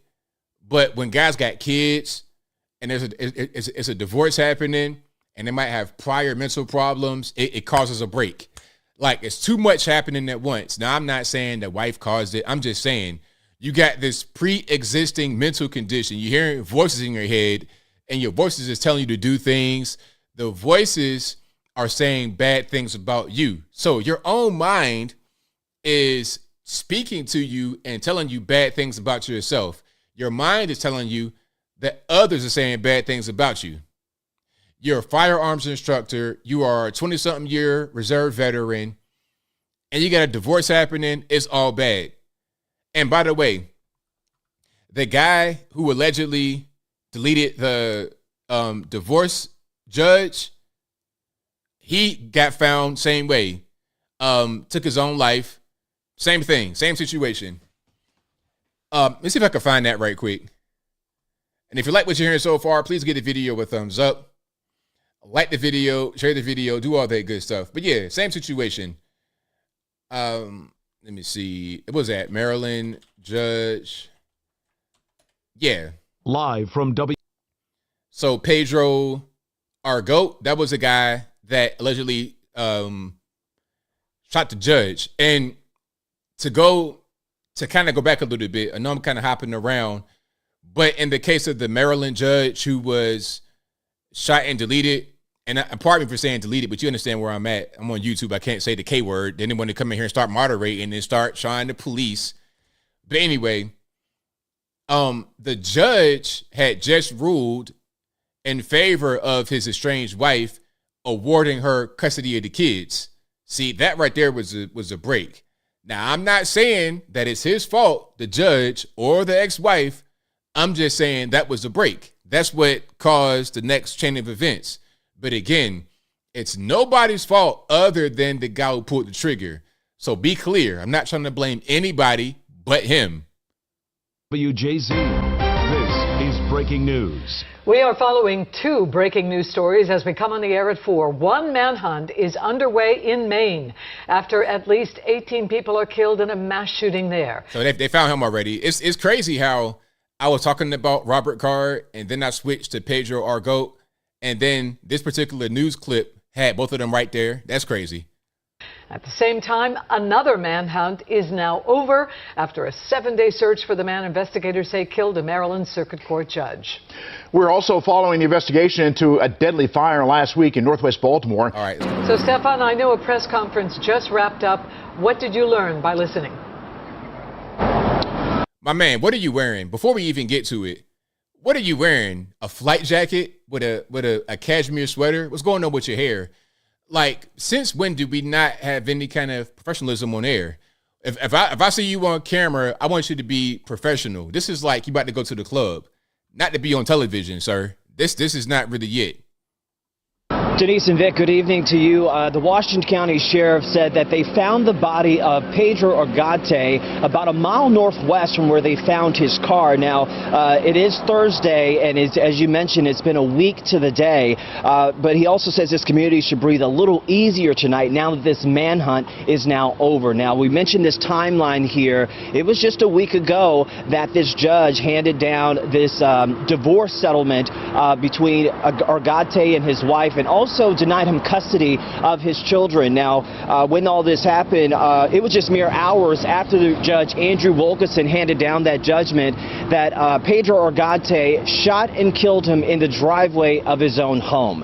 Now, in this sense, that manhunt, it included several law enforcement agencies that ended around 11 o'clock this morning. And again, his body is now on its way to Baltimore to the medical examiner's office. They didn't give us a lot of details about if he took his own life, how he was killed, or how he was found as they He did. You already know what it is. He went and snapped and, shot the judge. The judge is deceased. And then he's like, okay, my life is over. I'm about to go to jail. I don't have my kids. All right, now I'm going to pop myself. That's usually how these kind of things play out, unfortunately. So yeah, that's what happened. They got him. He dead. He took his own life. And then the other guy, Robert Card, was known to authorities, was hearing voices, and took his own life as well after he went on the rampage. And then there was also, they were talking about his girlfriend that left him. So he had, I believe, an ex-wife, then a girlfriend, and then it was all kind of like crashing down around him. Let me see if I can find information about that, because there is a lot to Robert Card. Let's look at what's happening right here. All right, we got a news story. System both on a superior and district level, and we could not find any records for Robert Card here in the Granite State. However, we did find some information about Card in Maine. Now, court documents show the only criminal record for Card in Maine was an arrest in April of 2007 for operating under the influence. Card pleaded guilty to that charge. The other records pertaining to Card in Maine, in the Maine court system, only pertain to a 2007 divorce. We know Card was married 2 years prior. He shares a son with his ex-wife. Their divorce order was amended in 2013 to include shared parental rights and responsibilities of their child. Now, according to ABC News, investigators found a note at Card's home yesterday that was addressed to his son. Sources describe it as a suicide note that contained rantings as well as personal information like bank account details. Law enforcement officials also say that Card's family is cooperating with authorities as this search continues. Wow. Yeah, that's crazy. So the divorce happened, but a long time ago. But the divorce, apparently, the whole thing was kind of ongoing because the divorce happened in 2007, and they had a child at that point. But then the divorce ruling was amended in 2013 to include shared custody. So obviously there was a lot of stress with that. Now, I'm not sure how old the boy was at the time of this situation. Let's say the boy was born in 2005. Let's just say that. So 2005 to 23, 18? Right around that. 17, 18. He'd be pretty up there in age, I suppose. But that's what's going on. They found Robert Card. He had a prior divorce. I think the most recent case was with a recent girlfriend. And that's why they were talking about, well, it could have been domestic at first. That's what could have sparked it. But I'm not really sure about that. They said that he might have gone to a place where his ex-girlfriend could have been, or where she may have worked. I mean, yeah. That's a great question, Frank. Did he leave an LGBT fest, though? They were saying some things were in the letter that they don't want to let out. Now, I don't know if the letter was just a suicide or a self-deletion note, or if it was a manifesto. They don't want to use the M word anymore, because when they say manifesto, we want to see it, which I think we should be able to see it, because these manifestos often have pertinent information that we might want to know, so we can identify patterns in other people. The family said that he had been having problems for a while, like this past year or the past few months. We're hearing voices and outbursts and things of this nature. They said he was in a mental hospital in the summertime for 2 weeks, and I'm not sure what the conditions of his release were. What I think happened, as far as the mental hospital, they probably had him there for a while, inpatient, and they just discharged him. Hey, Carr, here's a bag of pills. Take your bag of pills and go back to your house. And if you keep hearing voices, well, hey, hopefully the pills work. If they don't, well, oh well. And then what happens? A couple months later, he goes on a shooting rampage. That's usually how it works. Now, to keep on going down that whole path of the mental health and the pills and all that kind of stuff, the Alaska Airlines pilot, my man, talk about nightmares. So the pilot was off duty. The pilot was off duty, and I guess he was going home. This was an Alaska Airlines flight from Everett, Washington to San Francisco. He was in a jump seat behind the pilots. So you got the pilot in the cockpit. Like they were all in the cockpit. 3 pilots. The 2 pilots flying the plane where they're supposed to be at the controls. Then there was a jump seat behind the pilots, but inside the cockpit where the other pilot was sitting, getting the ride back home, presumably, to San Francisco. Well, this guy decided to just start snapping and tried to crash the plane by pulling these levers. I guess the levers were to shut the plane's engines. And if he would have done that, the plane would have turned into a glider, and it could have been the problem. It could have been a really big problem. But luckily, they were able to physically restrain him to where that whole process didn't happen. But man, look, okay, whatever you're going through, I understand, but check it out. Don't bring that nonsense over here. Whatever you're going through, leave that over there. I don't want to deal with your personal issues. And the same thing, mental problems, but not like a history of it. See what happened with this guy, he took shrooms. And see, this is part of the reason why I talk about drugs being the problem. Not because I think your precious weed, if you like to smoke weed, is so bad. It's not even about that. It's about once you start to normalize drugs, people are going to try drugs that should not be trying them.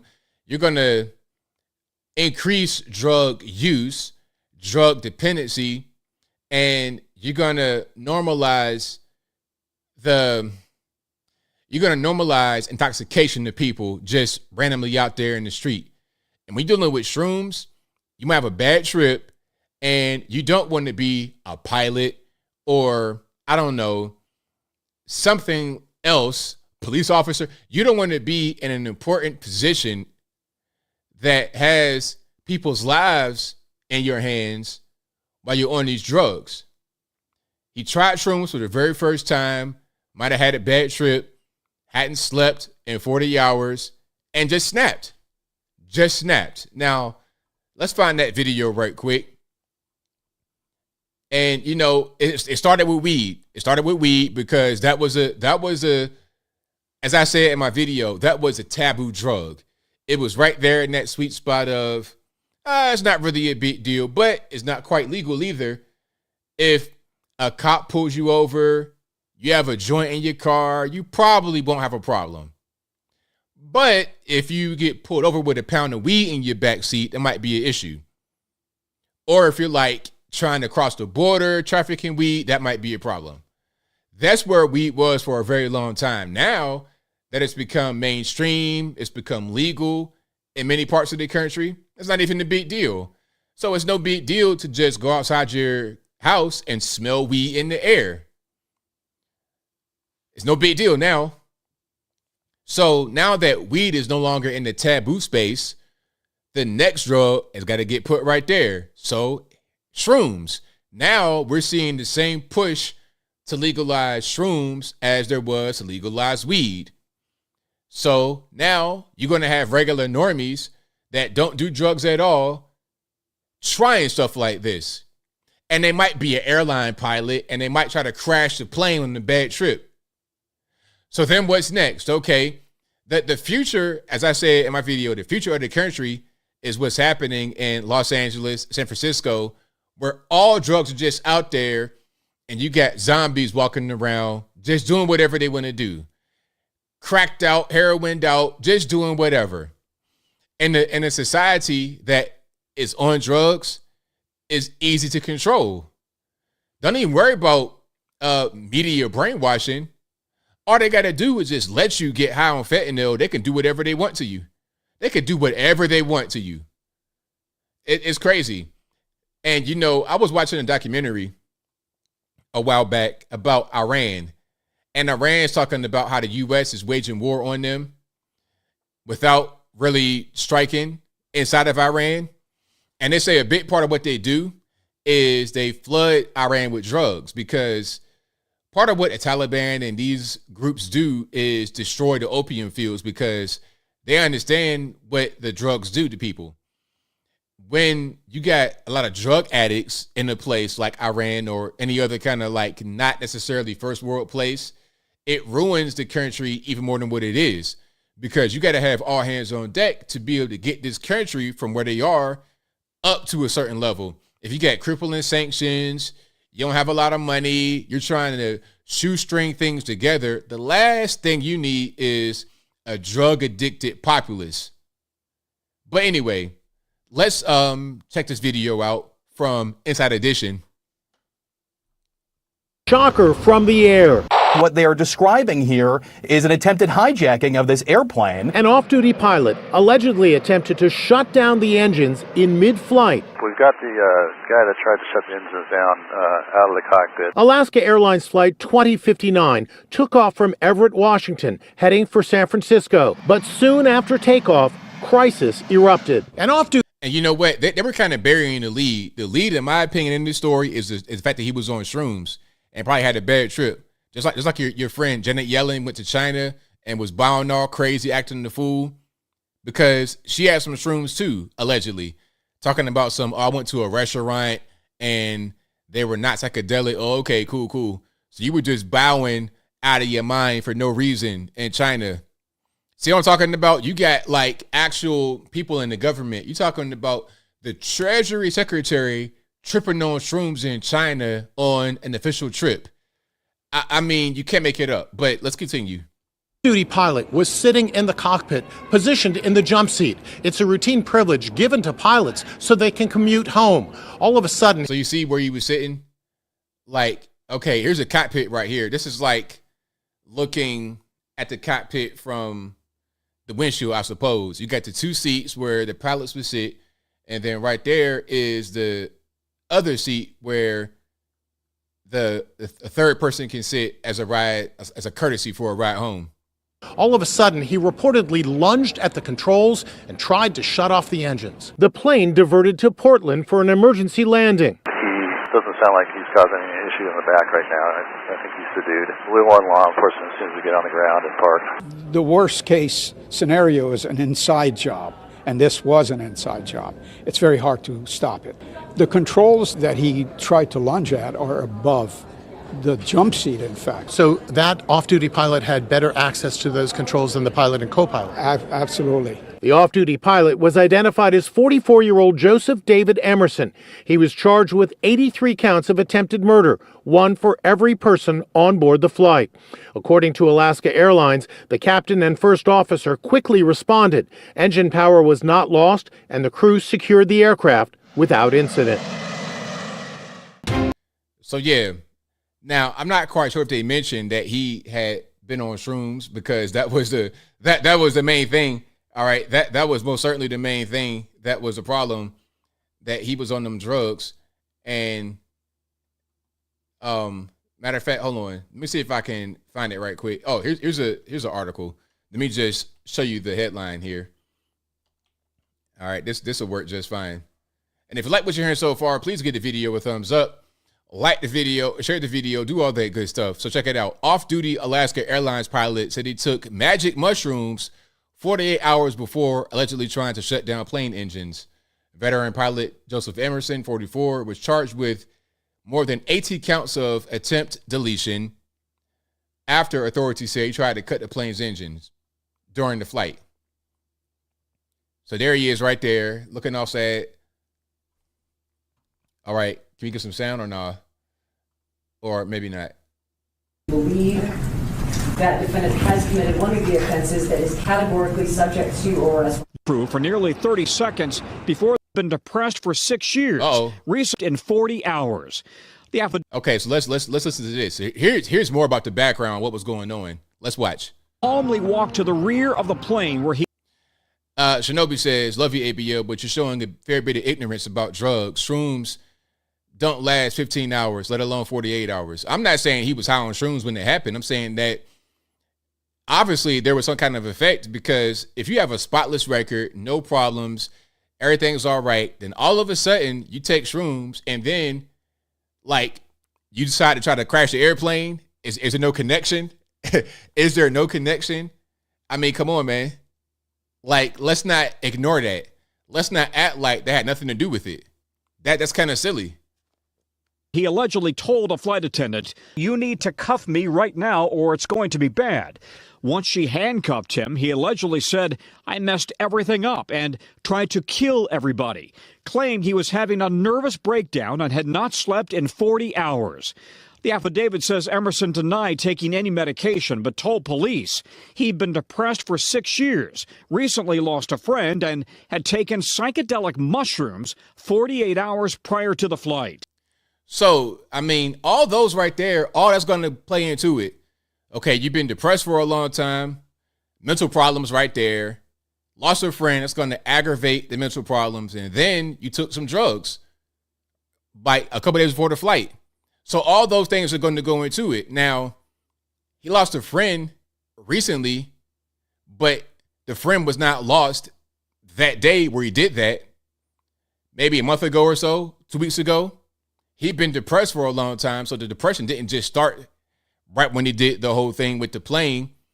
So all of these things may not have happened right at that moment when he did what he did, but they all led up to it. It's all linked together.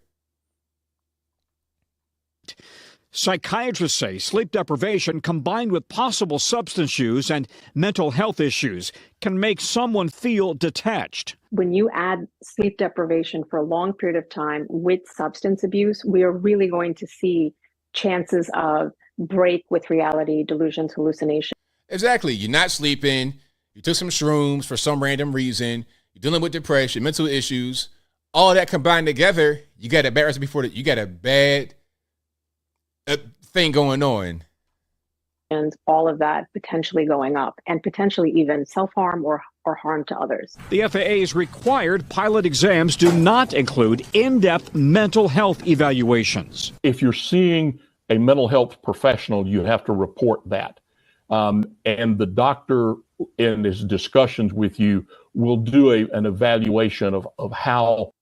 So that's what's going on. You know, people love their drugs, and that's going to be the downfall of our nation, because every single time a thing like this happens, whether it be this guy trying to crash a plane with a whole plane full of 80 people on board, whether it be the guy that did the shooting in Maine, is mental health and drugs always involved.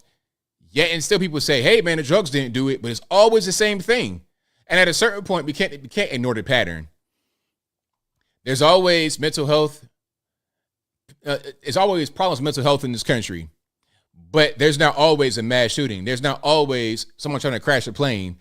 Those things don't always happen. But when they do happen, you already know what the story is.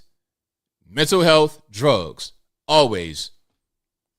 So I'm saying people could do drugs, I guess, but why is every time you might get 20 people deleted at one time, somebody was on drugs when they did it with a prior mental health problem?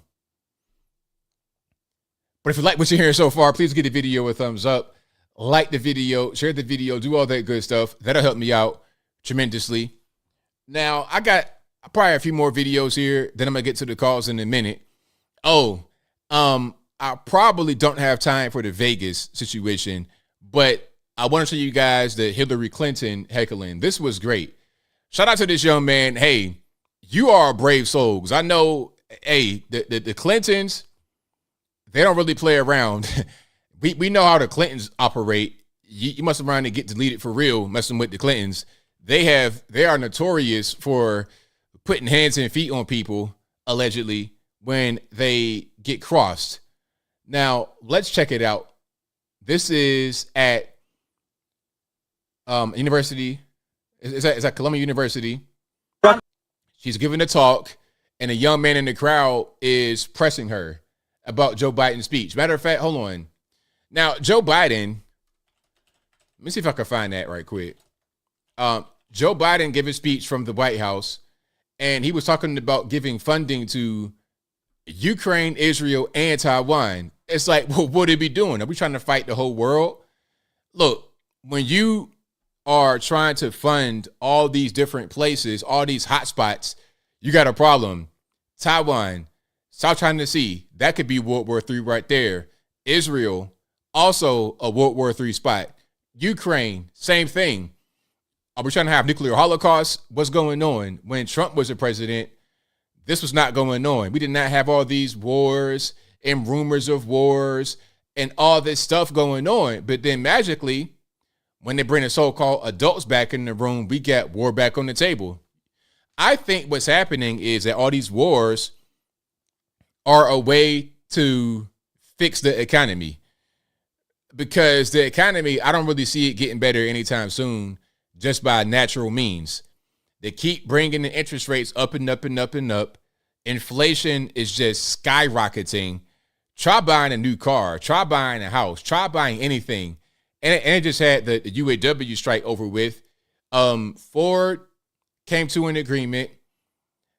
They were, when I say they, I mean UAW. They were trying to get a raise of 40%.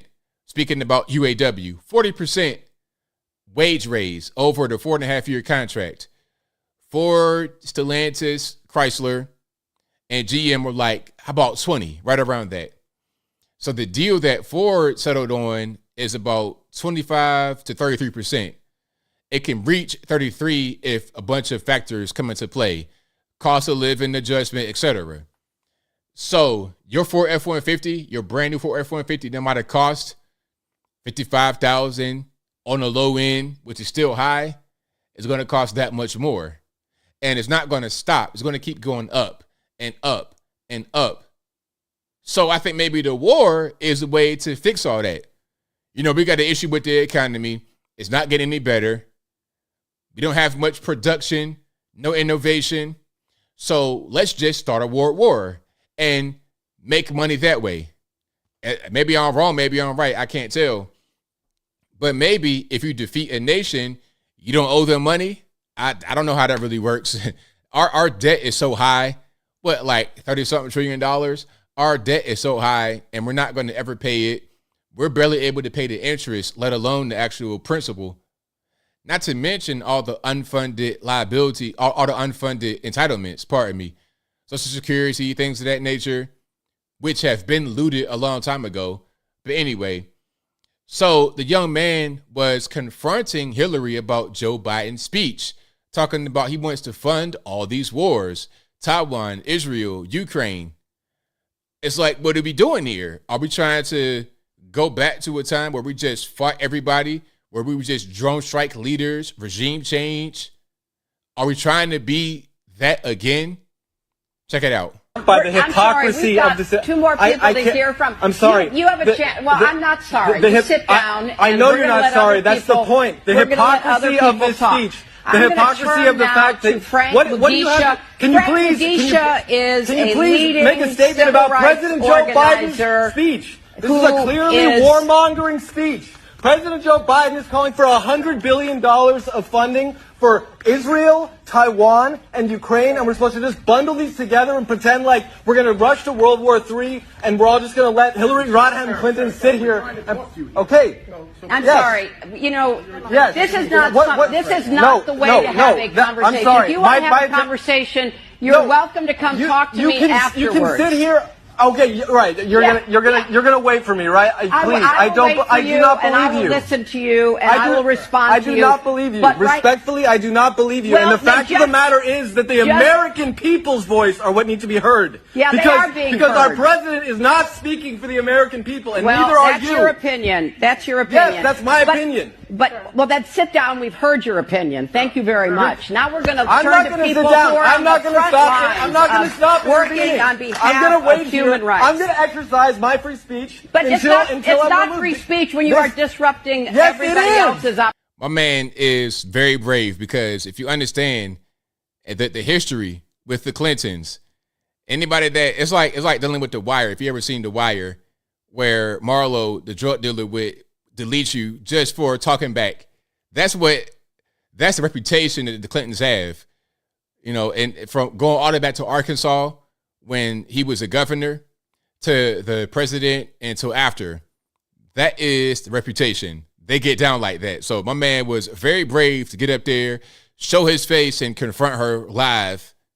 It is free speech. This is free speech, everyone. This is free speech. That is not free speech. This is people constructing narratives that are openly hypocritical. I'm sorry. The incredible hypocrisy. You know, maybe you could actually went with Eleanor Roosevelt to bring this Declaration of the Rights of Man. John Foster Dulles was involved with the CIA. Oh, yeah. Well, you're brilliant in your historical cherry picking. The Pinochet regime. Could you please inform me about the United States? Okay, we're going to move on. Ms. Clinton, will you denounce Joe Biden? Will you denounce Joe Biden's human rights, not just yelling about it? So, Frank, So shout out to my man. You know, there's more. He was not letting up. He was not letting up. And I like this kind of kickback against Hillary Clinton. We saw my man at the beginning, Alex Rosen, at I Fight for Kids on the Twitters. You saw him. And then you see my man right here at two different places, two different events. Keep that pressure on these public figures, on these politicians, those that are not in politics but still kind of involved in the game. Keep that pressure on them, 100%. Now, I have one more video here that I'm going to show you guys, and I'm going to get to the calls in a minute. Now, this is about the Robert E. Lee statue. Remember the Robert E. Lee statue? Remember that whole kerfuffle with the Unite the Right and all that kind of stuff, where they were debating on whether they were going to remove it, what they were going to do? So let's check it out here. This is on Washington Post. Now, the Washington Post, I wonder if they're going to change the name of that newspaper, because Washington was a slave owner. But anyway, let's look at this. So Charlottesville's Robert E. Lee statue has met its end in a 2,250-degree furnace. The divisive Confederate monument, the focus of the deadly Unite the Right rally in 2017, was secretly melted down and will become a new piece of public art. Now, what are they going to make it into? What kind of art are they going to create from this? Now, let's take a look at it right here.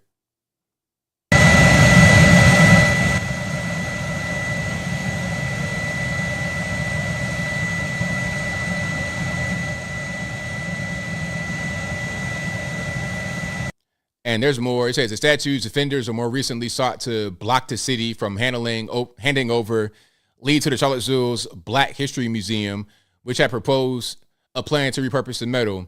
In a lawsuit, those plaintiffs suggested the monument should remain intact or be turned into Civil War cannons. But on Saturday, the museum went ahead with its plan in secret at the small Southern Foundry in a town in the state. The Washington Post agreed not to name because of participants' fears of violence. So they're not even telling you where they did this at. They're just trying to, but hey, if you say something bad about Israel, we're going to come to your house and put your name on the truck. That's totally fine. But doing something like this, we ain't going to tell you where we did that.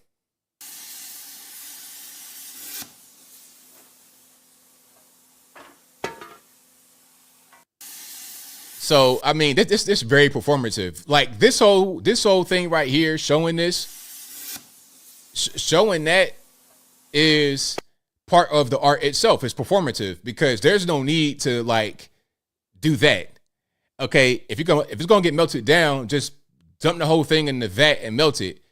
To cut the face off and all that kind of stuff, that's just performative for the general public to witness the statue get destroyed and the face of it get destroyed. So if you did not want to statue, if you were like a proponent of the statue, it was a big F you, basically. So it's so corny. And that whole thing was so long ago, 2017. It's now 2023, almost 2024. Somebody says Lee was against slavery. You know what? Those details don't even matter to these people. They don't care about that because all they see is their, all they see is what they want to put out there as a narrative. That's all they want to see. And they don't really care about anything else. They're going to stick to their narrative regardless of what the facts are. That is how it goes. All right. So we're going to see what the actual art is going to be. Probably a stick of metal that has no artistic value. But, that's how they do with modern art. Modern art is terrible. I have a video, and then I'm going to get right to the calls. But I'm going to show you what modern art has become if I can find it. If I got it, I'm going to play it. If not, I'm going to keep rocking. But if you like what you're hearing so far, please give the video a thumbs up. Like the video, share the video, do all that good stuff. That will help me out tremendously. All right, here we go. One last video, then we're going to get to the calls. All right, so this is what modern art has become. Now, in case you can't see it, what's happening right here, I'm not quite sure where he's at. Some kind of conference room with a stage or something. But he's like on the floor and he has some kind of black beach towel type contraption on the ground. And he has this board with paint that's dripping down off the board in lines. And you have people, you got some humans on the ground. So white people on the ground wearing all black. And the guy is walking over them with the paint dripping on them.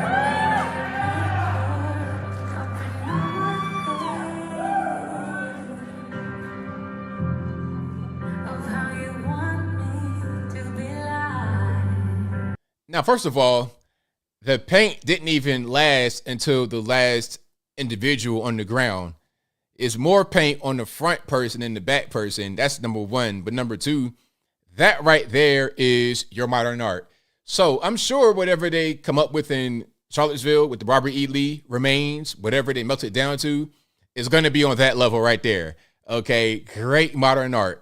And if I was a hotel that they're at or wherever they are, I'm like, man, you got paint on my carpet because not all the paint landed on the beach towel. Some of the paint got right on the carpet. It's like, are you going to pay for the cleanup, sir? But anyway, that is modern art in a nutshell. Yeah, RIP to the rug, RIP to the carpet, RIP to art. RIP to art.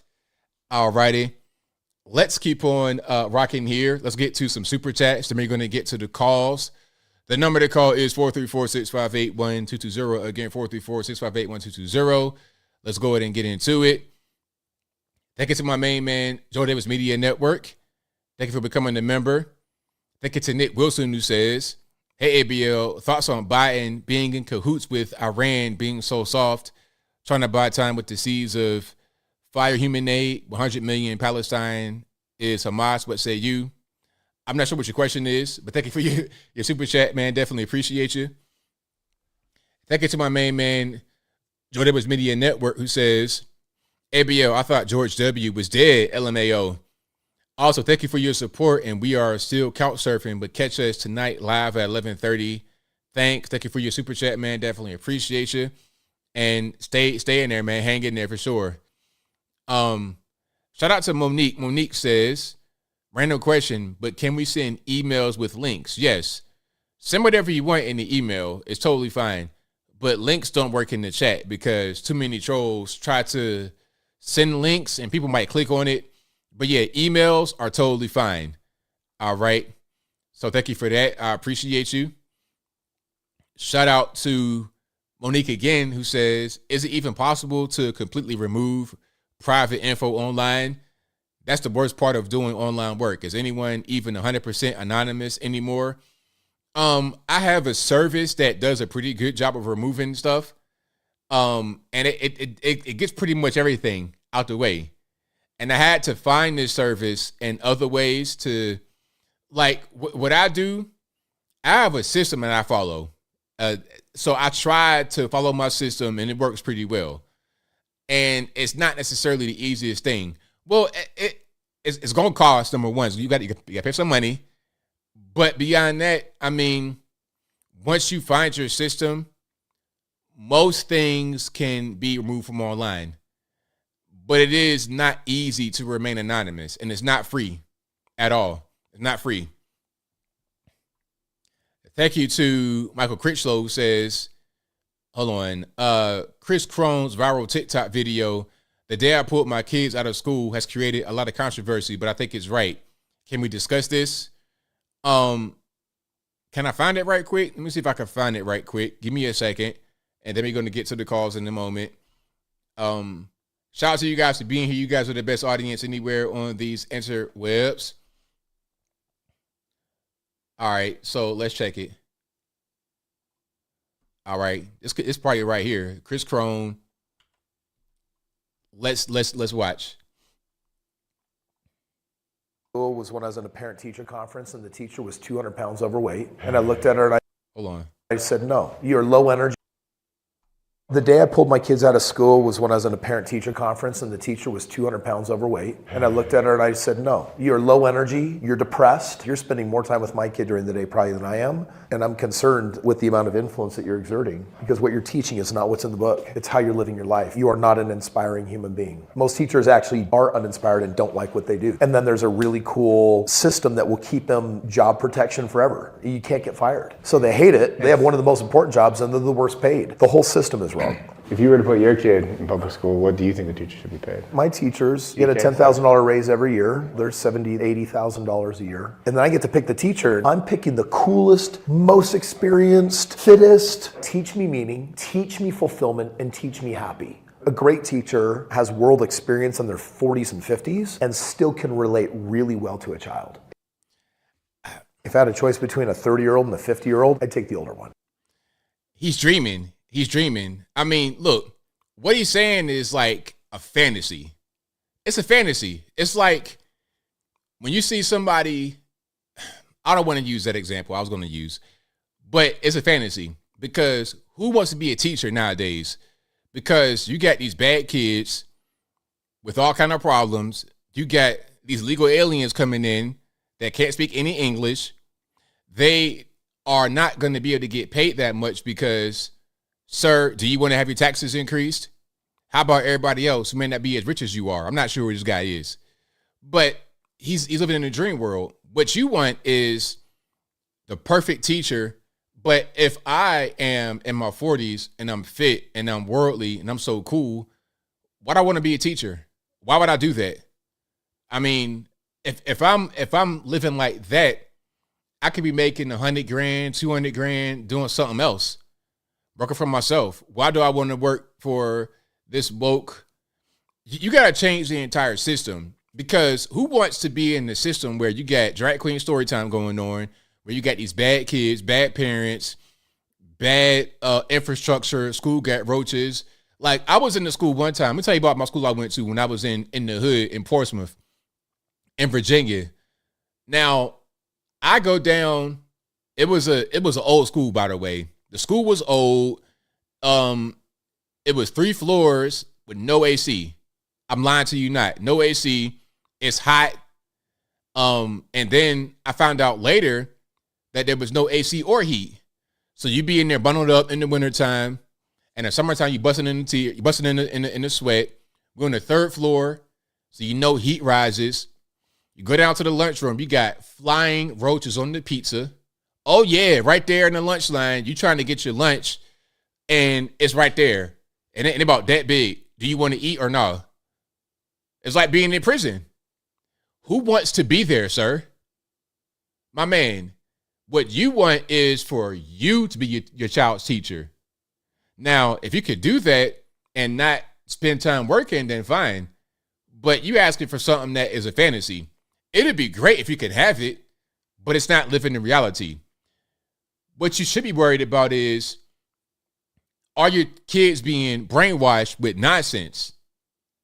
I mean, having the best teacher in the world is great, but come on. Like, what are we talking about? What are we saying? I might do a video on that and really kind of expand on it. I don't want to take too much time right here. All right, so shout out to my main man, Michael Critchlow, for that particular suggestion. Thank you to Kelly K, who says, great job tonight as usual, ABL. Thanks for bringing the full story. Thank you for your super chat. Definitely appreciate you. Thank you to Monique Price. Already read that one right there. Thank you to Bina for the emoji donation. Thank you to Zedochis Kane Sword, who says, okay, thank you for gifting the ABL membership, so I appreciate you. Thank you to Randy Dale, who says, when you erase history, you're bound to repeat it 100%. If you don't know what happened beforehand, you're going to do it all over again because you have no knowledge of it. You didn't know that doing X would result in Y because there was no prior framework for it. All right. So we're going to get into the calls. Shout out to you guys and shout out to the guy, Chris Crow. And I'm going to do a video on that because that was pretty good. Because I've experienced a lot of schools. When I was a kid, I went to 3 elementary schools, 2 middle schools, 2 high schools. And in between that, different daycare centers, babysitters, or whatever, and each center had like their own little program. And then I went to college. I went to 2 colleges. So I know a little bit about schools in different places and the best ones, what the best ones and what the worst ones did. And the worst schools, you're not going to have good teachers there. It's not going to happen. Your best bet is to make sure your kids are not being assaulted by your teacher, for real. But I don't want to go down that road right now, so let's get to the calls. The number to call is 434-658-1220. Again, 434-658-1220. And there's also an email in the description if you want to be right here, bottom left-hand corner of the screen, to be on the show talking about whatever's going on. All right, let's keep on rocking. So, yeah. Schools, I mean, the way schools are nowadays is just rough. It's really rough. There's also calling line speaker to 619. Yes. Is this ABL? Yes, it is. Yes, I was calling about recruiters. One of my kids went to I believe a Navy recruiter, and the guy kept saying, oh, yeah, we'll take and sign you up to be a doctor. We'll train you to be a doctor and all this stuff. She kept coming home going, Mom, they're going to train me to be a doctor. I went, no, they're not. So I went down to talk to the recruiter with her, and I said, okay, she wants to be a doctor. She told you that. You're saying we will get you trained to be a doctor. I want that in writing. And then all of a sudden the story shifted to, we will get you trained to be a nurse, and if you do X, Y, Z, and you're top of the class and a whole bunch of other stuff, then we'll train you to be a doctor. Most talking to a recruiter don't know to tell them to put it in writing. Just recently, my grandson went to talk to a recruiter for the Army, and he was promising my grandson, the moon. And I said, get it in writing. And as soon as he said that, the recruiter backtracked on everything. Wow. So just straight up lying to try and get kids to come in and join. Just making up stuff, really. Yeah, exactly. So what can we do to get this problem fixed? Well, I'm not sure about... Go ahead. Yeah. Well, they're going to have a hard time filling the slots for having people in the military when they're being lied to, and parents go in with them and say, nope, we want the truth. That's right. Unfortunately, a lot of kids sign up without their parents knowing. Yeah. After they're 18, they don't need their parents' permission. That's right. So they go to the high school, they promise them the moon, and wait until they turn 18 and get them to sign on the dotted line, and then they're government property. Do what we say, go where we say, do what we say. Yep. Well, I'm glad you bring these things to the public knowledge, because a lot of parents don't know to say, hey, put it in writing. We want it in writing. I love your show. I love all your content, and you have a wonderful day. Thank you for the call. Definitely appreciate you. Bye-bye. All right. Great caller. Shout out to her. And shout out to you guys for being here. If you guys are following the Tyson Fury, Francis Ngannou, I know I butchered the name and I'm sorry. Tyson Fury just got knocked down. Yep, just got knocked down by Francis. What am I saying? Ngannou, and don't say nothing else. Don't say nothing crazy. Don't say the N-word. But let's keep on going here. Let's keep rocking and rolling. 541, you don't line. Who am I speaking to? Hey, ABL, this is Matt from Bend, Oregon. All righty, man. What's going on? Oh, just wanted to touch base, man. I always watch your guy. Well, I always watch your show and just like what you do, man. And it was funny. I heard you talking the other night about the homes in Bend, and it's gotten outrageous, man. I lived in Phoenix for a little while, and then I moved back here because this is my home. And I was in Phoenix from like 2011 to 2018. And you could have bought a home in Bend for you could have bought a beautiful home in Bend for under $200,000. And now that same $200,000 house is like $800,000. Like, it's just, I just wanted to touch base on that, man. It's gotten silly out here, and the rent is just ruthless, bro. So, what's the cause? Is it the Californians invading your home? Is that the reason, or is it something else? Funny.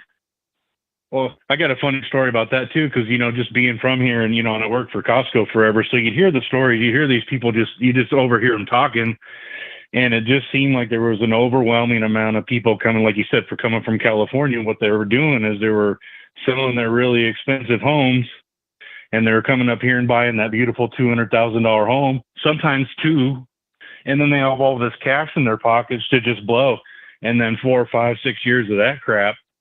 Bam, you got expensive houses. In the house that you were showing, that's on the west side of Bend, so it's kind of the ritzy, it's closer to the mountains, because the farther east you get, the more high desert it is. The more to the west, it's all mountain, so it's just absolutely beautiful here. But that home is probably 1/8 of an acre, and it's probably like 2,000 square feet. Wow.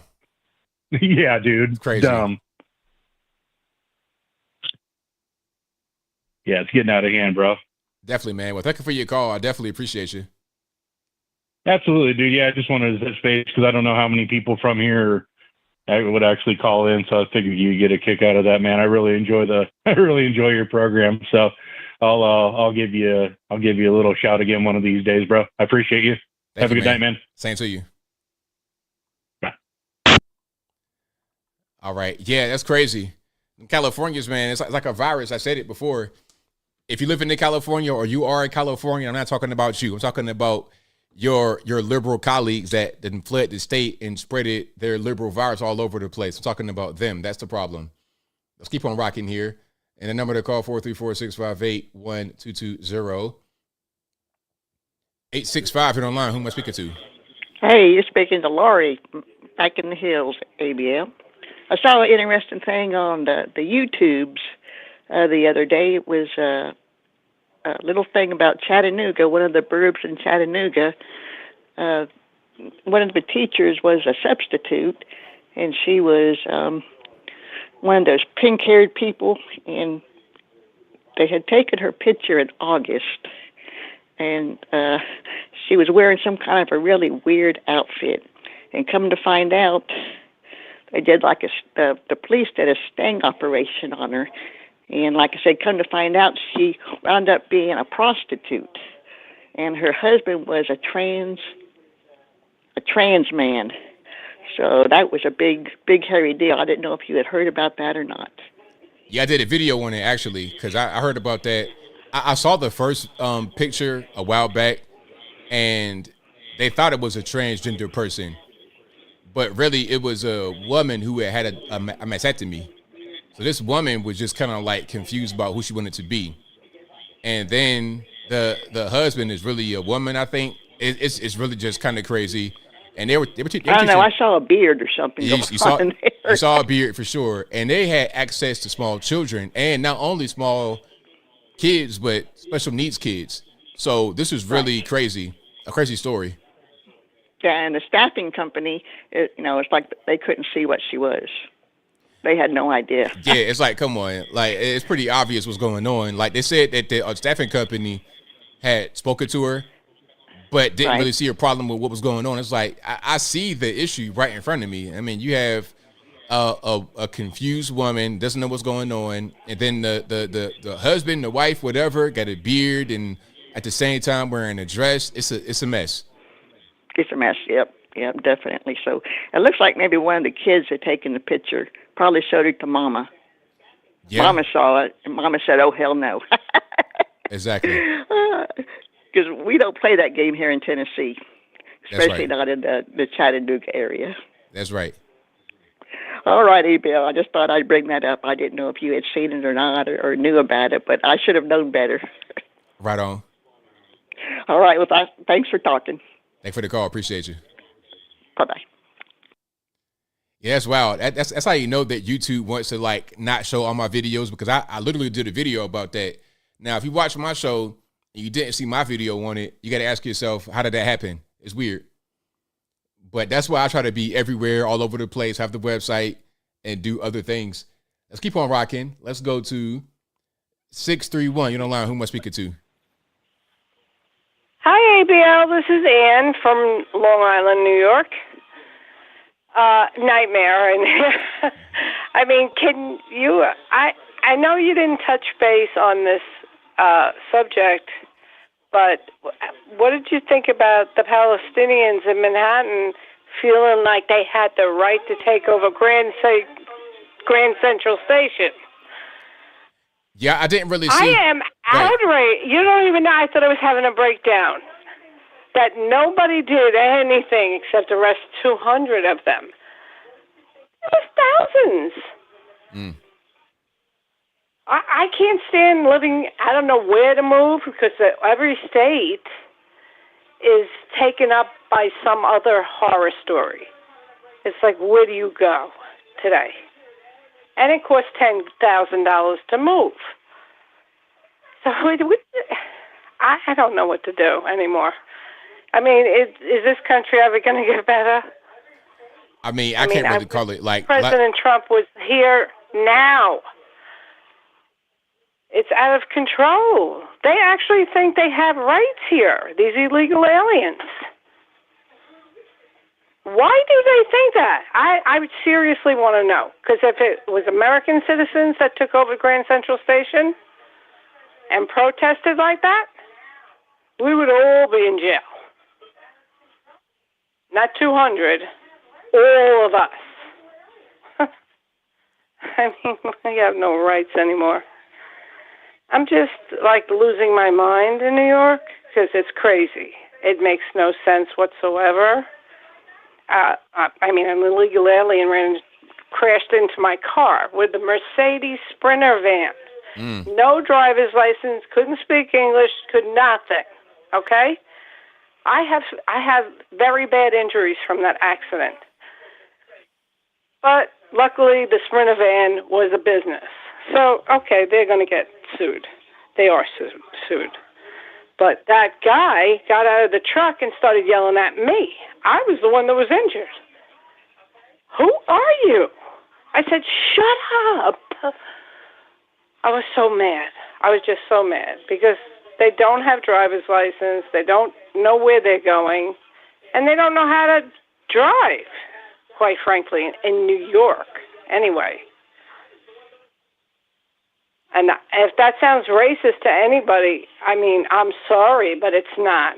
I'm the last person to be a racist. Right on. This whole thing makes no sense to me. This is an invasion in our country. We come last. Americans come last in New York, anyway. I would think everywhere, too. But any big city that's a Democrat state or a sanctuary city, you come going last if you're an American. So, I mean, I don't know if you saw that. Did you watch that clip? I've not really seen it. I heard about it, but I've not seen the clip. Palestinians in New York. Yeah, I've not seen the took clip. over Grand Central Station and all over the streets. I mean, people don't even want to be cops anymore or join the military. I wouldn't want to. I would never want to deal with this because their hands are tied and it's a waste of time. You know, the ones they arrest, they let right out. Go ahead, go do it again. So I just had to talk about that. And you did touch on a topic about modern art. I think the same exact way you do about modern art. I went to the Museum of Modern Art in Manhattan. Literally, there was a whole wall painted black, okay? And in the right-hand corner, there was a white dot. I said, what is that? I mean, I'm very deep into art, but that is like, what is that? That deserves to be in the Museum of Modern Art. It's just, I feel like I'm having, I mean, I love New York. I always did. I was born and raised, never lived anywhere else. But now it's to a point where you have to run for your life here. Literally. The hospitals are full. People walking around with diseases from everywhere. You literally have to move. And it costs a fortune to move somewhere else. How does somebody do that when they're a single person? Yeah, I mean, is there any help? It's pretty rough, but thank you for your call. I definitely appreciate you. Okay, thank you. Thank you. I love you. I love your show. Thank you. Appreciate you. I'm watching you for years. Bye-bye. Thank you. All right, shout out to the caller. Shout out to you guys for being here. The number to call is 434-658-1220. And there's also an email in the description if you want to get in through Skype. You can be right here, bottom left-hand corner of the screen. It is all good. Let's keep on rocking and rolling. And I appreciate y'all. You guys are the best audience anywhere on these internets. 860, you're on the line. Who am I speaking to? Hey, it's F&A Ranger Xbox, brother. How you doing? It's all good, man. What's going on? Oh, great show. I just would like to point out a few things, if I may. All righty. Okay, remember when Nancy Pelosi was standing there proudly as the Speaker of the House with the anointed one, Obama, as the president, and they had that stack of papers that was Obamacare, and she proudly said, we have to pass the bill to find out what's in the bill. Yeah, I remember that. Yeah. Remember that? Yeah. That's where they put all this transgender affirming care in for children and stuff way back then. Mm-hmm. You follow me? Yeah. And then just recently, it's come out that, and you said it before he was elected, that Obama's actually closet gay, which I don't care what he does. It's none of my business.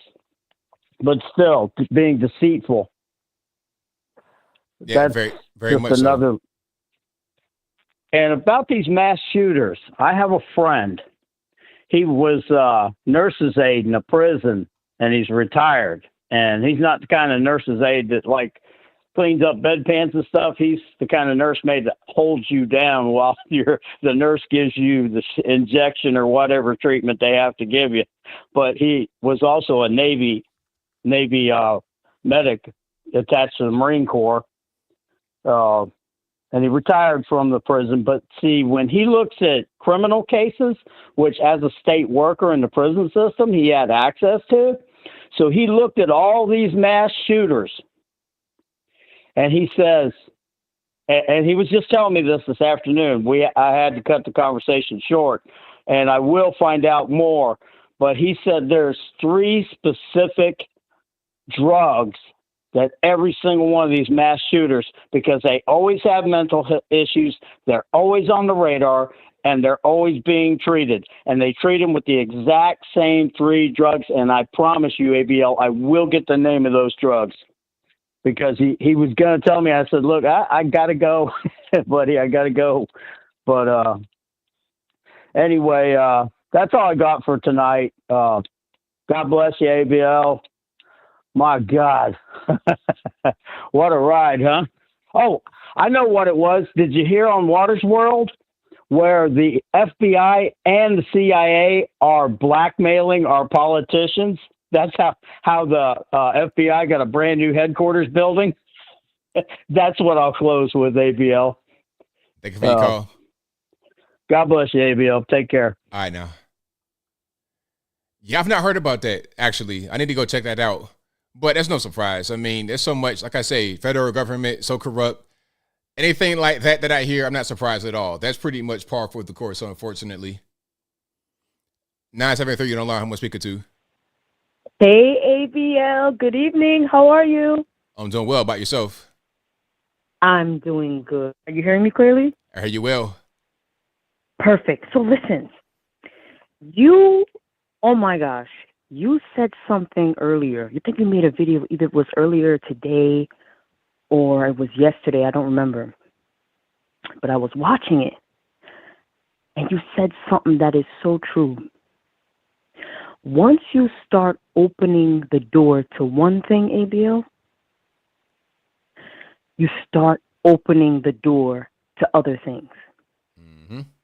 You mentioned the point, right? You mentioned the point how they open the door to gay marriage. So now it's normal to do other things, right? This is normal. That is normal. We got to accept this and accept that. I was watching a video. Candace Owens did a video, right? And she was making such a powerful point on how America, I guess, society today, we are so laxed when it comes to people with mental health issues, right? America is so like lax when it comes to that. Why? Because there have been cases where people have had mental health issues and they have been released within a week, released within 2 weeks, 30 days, and they're still sick. There have been reports of people who have reported people who had mental health issues, right? I know of Candace Owens was saying how she had a stalker, ABL. I don't know if you heard of it, but she had a stalker some years ago, and it got so bad to the point where she had to have the police involved. This stalker, he was sending her 100 emails a day saying, oh my gosh, you and I are going to be together. You know, anything that she would tweet, he said, oh, it was some type of code that Candace was using towards him. I mean, this guy was a psycho. Candace said it got so bad, she had to have the cops involved. And when she told the cops, ABL, you know what the cops said? What's that? The cops said, oh no, I'm sorry. There's nothing we can really do because he has mental health issues. Mm. When I saw that video, ABL, I swear I got goosebumps. Because if that's what the cops told her, what kind of protection do we really have? And this is why some people believe in having the license to carry. Because if those people who are designed to protect can no longer protect, what does that leave us to do? It's a great question. What does that, what does that leave us to do? Here's my final point. My issue too is this. Since we have been opening the door to everything that, oh, this is okay, that is okay, they tried it before where they tried to open the door to pedophilia. We should be soft towards men who are in love with underage children. We should be soft towards people who want to have relationships with underage girls. They tried to push it, ABL, but they got pushback, right? They got pushback. I remember people were coming out and saying, no, this is wrong, this is wrong. And my point of this call is to tell you, ABL, when you said once you open the door to one thing, everything else eventually is going to become normalized. And it is so. I'm not too sure where this world is heading. I have an idea. I'm not so sure it's headed in a good direction. Seriously. And that's just what I wanted to point out to you today. You nailed it with that video. And I'm saying, oh my gosh, you open the door to one, everything else is going to be normal. God bless you, ABL. I always support you and keep on going, okay? Thank you for your call. Definitely appreciate you. All right, honey. Bye-bye. Right on. Great call.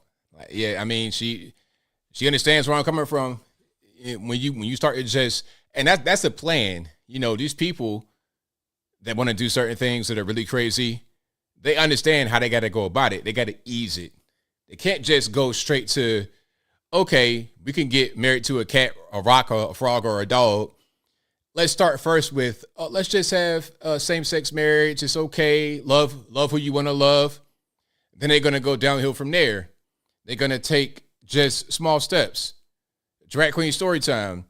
You got K through 12 kids being shown basically pornography in their classrooms, in their libraries.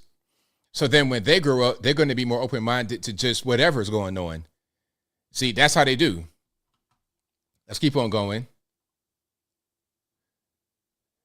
Just go straight. Okay, you can get. Okay, sorry, caller. I think you already called one time before. One call per night, please. All right, but shout out to you guys for being here. You guys are the best audience anywhere on these internets. If you like what you're hearing so far, please give the video a thumbs up. Let's keep on rocking. 209, you're online. Who am I speaking to? Yeah, this is Noel out of Hollister, California. I was just calling because you were talking about the heckler that was getting on to Hillary Clinton. And, you know, I think with that situation, she might be more of the exception, but not the rule when it comes to heckling the speaker. You know, I watch you, and I see a lot of other podcasters, and sometimes they become public speakers. Whether it, who I'm thinking of, Knowles, or like, you know, Dave Rubin, Shapiro. You know, I see a few other gentlemen that would go to colleges and speak, whether it's who am I thinking of, Charlie Kirk.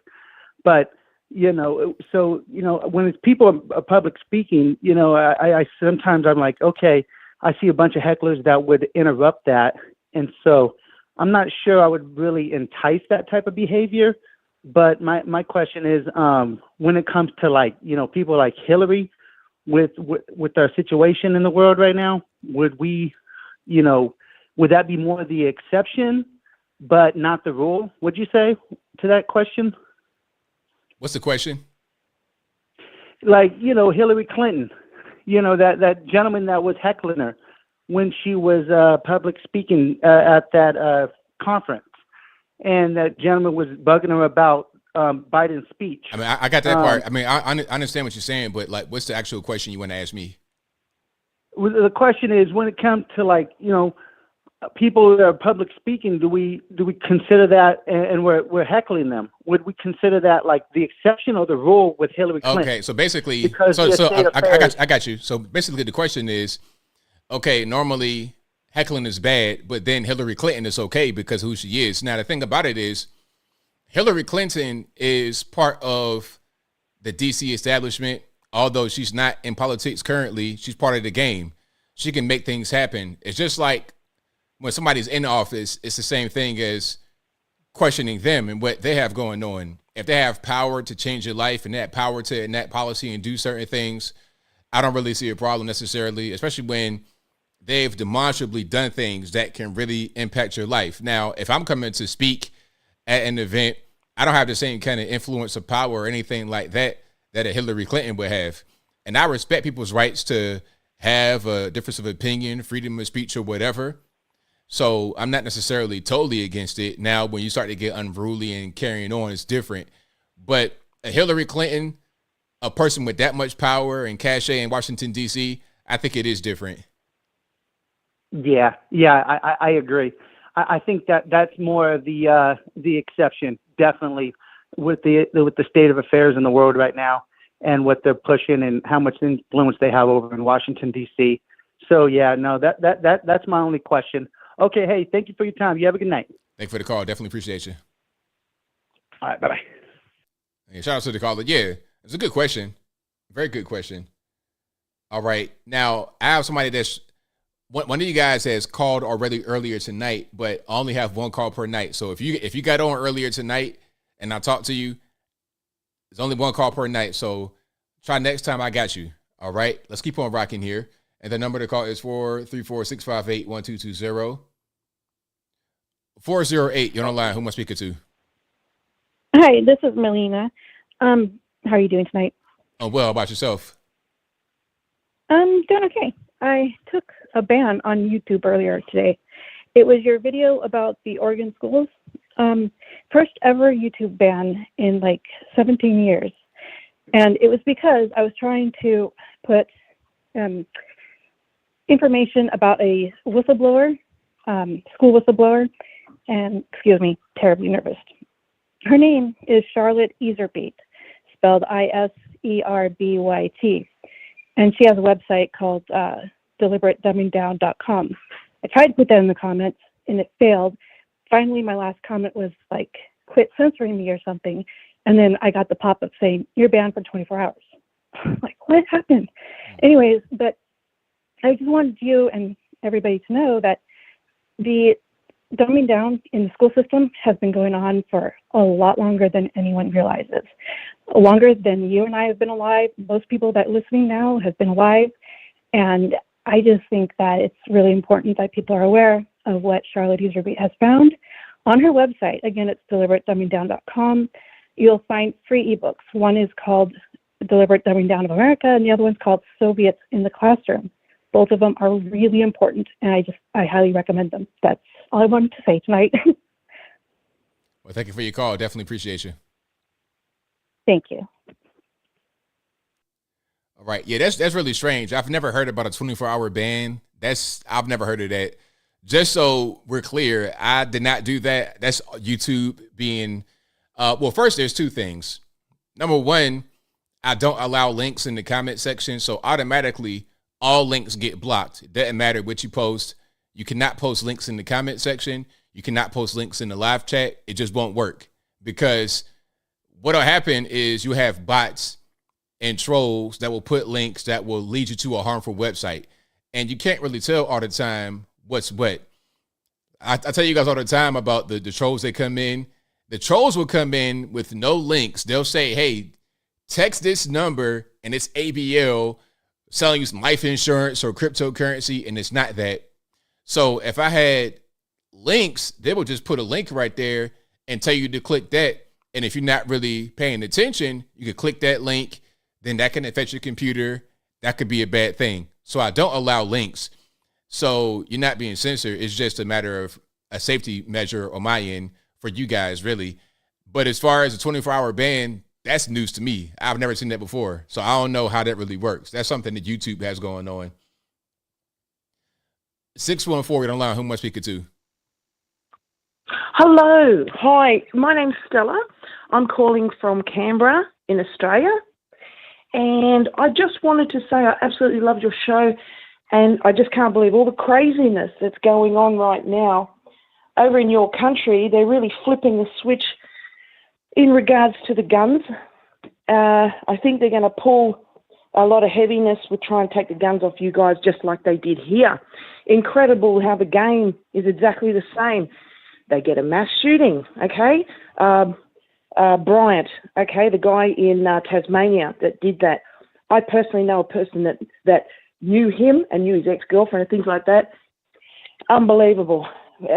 Total fraud, the whole lot. And they're pulling the same shit your way. It's quite amazing. Mind is blown. And now they're trying to pull your guns. So it's very sad to see. And all I can say is don't fall for it. And that's it. That's what I've got to say about that. And just all the best of luck with everything. Our governments are quite shocking, but at least everybody's opening their eyes. I think the normies are really going, what's going on here? And it's quite amazing how much they hate us. So I just wanted to really say that. And the school system, nobody's trusted over here for a very long time. And I think you guys have pretty much been on par with that.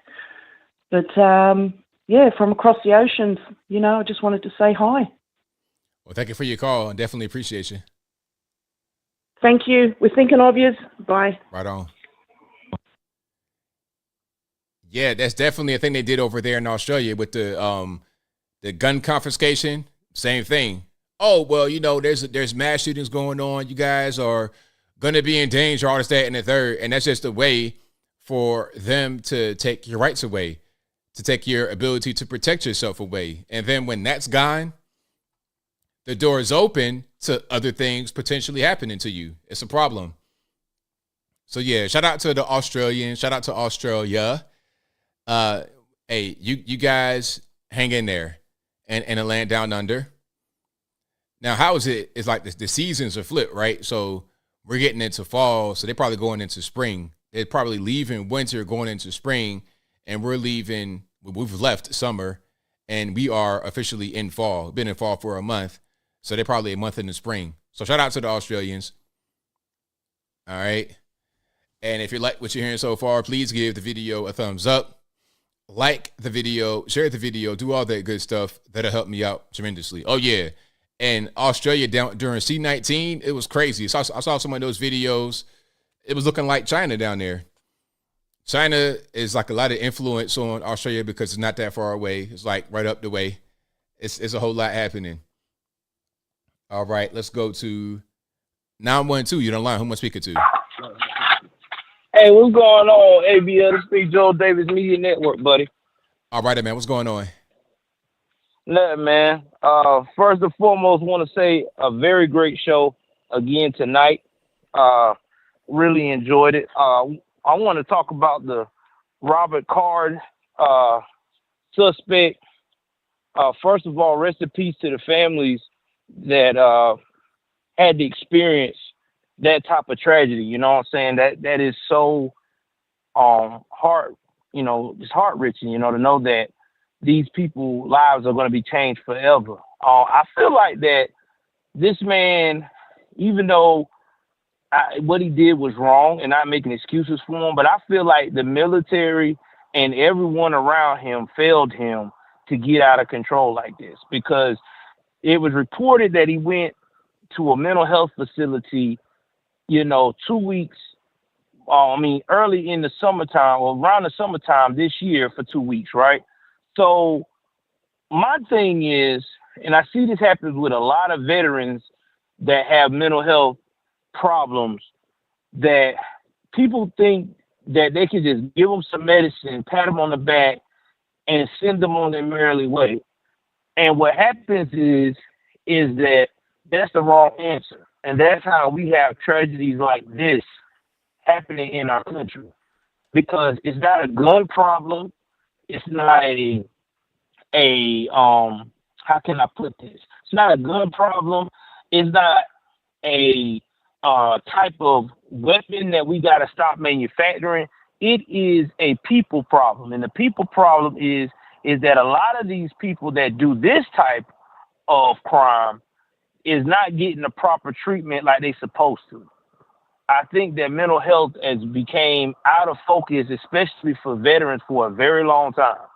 And I'm speaking out of experiences, me being a veteran that has mental health. You know, I have to harp on the VA just to get the adequate help I needed. And that's just, and I'm at 50% disability. So imagine someone with schizophrenia, hearing voices and all that, and they can't really function correctly. You know what I mean? Absolutely. And what I think that should, these lawmakers, you know, a lot of these lawmakers keep saying, well, we pro-America, we love America so much. Since our police officers' hands are tied because of this situation, why won't they step up and get real medical professionals that are good at the mental health system, that cares about mental health, to prevent these tragedies? Because until someone gets real and focus on this, it's going to get worse. It really is. Yes. I mean, that's just straight facts. And moving along with Chicago, I don't feel sorry for Chicago's situation, ABL. They voted for this mess, okay? They wanted to be a sanctuary city. They screamed out louder than New York that they was going to take these immigrants in and they were going to take care of them, right? Well, guess what? Now, this is what you guys get. All these communities that's upset because these guys get $9 grand and getting to get all these nice houses and vouchers and stuff and living in the Chicago O'Hare Airport, living it up. This is what you voted for. Yeah. You voted for this. So you can't get mad at city council. You put these people in this position. You wanted to be woke. You was a part of the Summer of Love with George Floyd. You said that Trump was bad for building a border. So now here you go. This is what happens when you got open borders. Embrace it. You might as well get used to living on the outskirts, because these guys are going to be set up for life. And you know what else is hilarious about it? They bringing as much crime as we already generating in the U.S. times 2. That's facts. I mean, look at the fentanyl problem. It has gone up all around the country because of these guys. And ain't no one they can blame but themselves. That's why when I hear it, I'm not trying to be heartless, but it's comical to me, because they had every chance to stop this. We tried to tell them. Everyone tried to tell them this is what's going to happen. And my final thing about the candidates dropping out the races right now on the conservative side, they already knew that they didn't have a chance, ABL. I think a lot of them, especially Pence and some of these other ones that's starting to drop out, they only did it for show. I mean, Trump is the man. I mean, this is what it is. He has proven himself. We don't have to question who he is. We know who he is, and we knew how our economy was before he left. So that in itself is a testament of who he is. We might not agree with everything he does. He might not be all nice and huggy when he tells you the truth, but that's what we need. You know, he's just like that father that used to be a drill sergeant that just going to tell you like it is, whether you like it or not. The tone ain't going to be loving. You know what I'm saying? Absolutely. So that's what we need, man. And once again, man, shout out to you for helping me in everything. I want to tell you thank you for sharing my links. Me and my family is almost at our goal. We're doing a show tonight, but if anybody wants to continue to check it on Go See and Go, only thing they got to do is go to the link and look up Davis Fam, and we almost there at the goal. So I want to tell you thank you for sharing the stuff, man. I really appreciate you, along with Jericho, for donating as well. I love you guys, man, and hopefully when I get through this, I'll be 10 times stronger. Right on, man. Well, we're definitely rooting for you. We're praying for you, and thank you for your call as always, man. Definitely appreciate you. Thank you, bro. And I appreciate you too, man. Keep killing them, bro. Will do. All right. Bye. All right, so shout out to my main man, Joel Davis Media Network. You guys want to support him? You guys want to follow him? Y'all know where to go. Go over to his YouTube page, Joel Davis Media Network. All right, it's Skype caller. Who am I speaking to? Skype caller, you there, boss? Oh, hi, ABL. It's Danny. How you doing, mate? It's all good, man. What's happening? Yeah, good. Thanks, mate. Thanks for taking my call. I'll try to be as quick as possible, mate. Yeah, I just wanted to ask. Do you know about the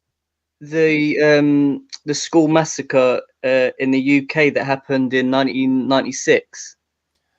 No, I don't.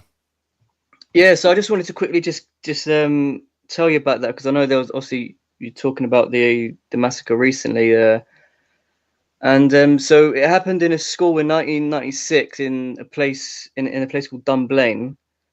I think it was I think it was in Scotland.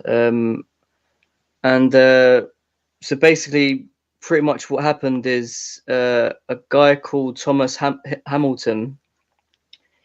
He drove into the school parking lot in the morning one day, and he cut the cables on a telephone pole outside the school. He then entered the school carrying 4 handguns and 743 rounds of ammunition and wearing shooting earmuffs. So that in itself really doesn't, I mean, I agree with you that the majority of school shooters, you know, and people who do these mass shootings have just mentally snapped, so probably on loads of medication and, you know, have serious mental health issues, because, you know, normal people just don't do that. But the fact that he cuts a telephone pole outside the school and he's also wearing shooting earmuffs, to me, I know doesn't that sound a bit odd, or is that? I mean, it sounds like somebody that went through a lot of trouble to plan their attack. You know, that's a lot of times these guys will do stuff like this. Just like the guy here, the guy that just did this in Maine. He had a note with his password to his phone and all kind of stuff, and then he went to the boat dock and they found him by the river. Like, these guys, a lot of times when they go and do things like this, they may have a mental break, but they still are cognizant. They still are aware of what they're doing enough to plan it out. Yeah, no, I mean, yeah, I just thought that was a bit odd, and yeah, I guess in, you know, in these situations, I guess they still, I guess, have to plan, I guess, what they're gonna do, even as done. Yeah. But what I was gonna say is, the reason why I mentioned that is because I think after that incident in Dunblane is that kind of led to all, you know, the UK pretty much, I think if I'm mistaken, like pretty much banning guns and, you know, being extremely strict on getting a license for a gun. And they used that one incident, and I'm pretty sure that was the only time that something like that happened, and they used that one incident to then just do a blanket ban and remove everyone's rights to own firearms. And obviously, just like that caller from Australia, how it kind of happened over there, and obviously they've been trying to do that in the US for ages now, ain't they? Every time something happens, they try to use that as an excuse to take your gun rights away, right? Every time, absolutely. Yeah, and I just the only thing I can say to you guys is, just please do not become like the UK and like Australia, man. Like, you're like our last hope. Like, I mean, yeah.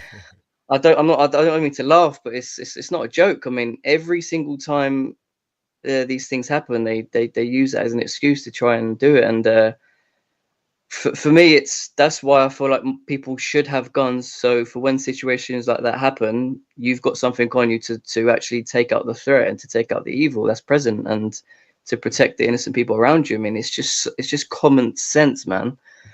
But again, these Democrats, and they're just evil people, man. And I guess all I can say is just please keep fighting, man. You know what I mean? I don't know what else to say really, Abiel, but thanks again for taking my call, and great show, and shout out to the chat, and I appreciate everything, mate. Thank you. Thank you for the call, man. Definitely appreciate you. All right, take care, mate. Thanks. Bye. All right, great call as always. 773, you're online. Who am I speaking to? ABL, it's your retired Chicago police officer friend. Thanks for taking the extra time to get to my call, ABL. You know, the one thing about the pilot that we were talking about he said he was depressed for 3 years. And my question is, was he on any kind of psychotropic drugs? And you know, I've said this before, ABL, those drugs are very dangerous. Otherwise, they wouldn't say that it may give you suicidal thoughts. And if it gives you suicidal thoughts, see your doctor and all that. Well, suicidal thoughts and homicidal thoughts are very closely linked. So who knows the reason? It may have not been the mushrooms, or it may have been the mushrooms interacting with the psychotropic drugs, just like alcohol does. So I'm wondering about that, if he was on any kind of psychotropic drugs. Of course, the drug companies would never take blame for that. They would say, well, he took, he drank alcohol, what you're not supposed to do with these drugs, or you took mushrooms, which you're not supposed to do with these drugs. So they have an out that it's not their drug that caused him to try to, down that plane. And then my other point that I wanted to make, ABL, is about, if I may educate, if I can, some of the younger people that might not know it. First of all, I'm a baby boomer. I'm at the back end of the baby boom generation. So, I'm much older than a lot of people in here. We have to remember that the way we got involved in Vietnam, and it's an important point. The French were fighting in Vietnam, and they left Vietnam in defeat. Then what happened was, we didn't want, there was the domino theory of communism and all that. So we didn't want to have Vietnam go to the communists, because Russia was supporting North Vietnam, and, we were on South Vietnam's side. And we had advisors in Vietnam. We gave money to arm the Vietnamese in the very beginning. There was talk that John F. Kennedy, John F. Kennedy, the president, was going to ease out of Vietnam. But then he was assassinated, and when Johnson became president, Johnson escalated the Vietnam War. He put our troops in Vietnam. He thought, we're a mighty military force, and we're going to defeat Vietnam very quickly. But that didn't happen. It was so disastrous that Johnson, who could have easily been reelected as president, unbeknownst to the people around him, he said he would not run for reelection. Even if they nominated him, he would not run for reelection. Then Nixon took over. Nixon escalated the war, and obviously we know what happened with Vietnam War. We had to get out of there. The same thing in Afghanistan, ABL. In Afghanistan, the Russians were fighting in Afghanistan. They left because it was an impossible thing. We were giving advisors to the Taliban to fight against Russia. This was a whole proxy war against Russia. And Russia left Afghanistan. Then the people of Afghanistan says, we don't want you, the Americans, here either. And we started fighting Afghanistan. We were fighting the people that we were advising in the first place.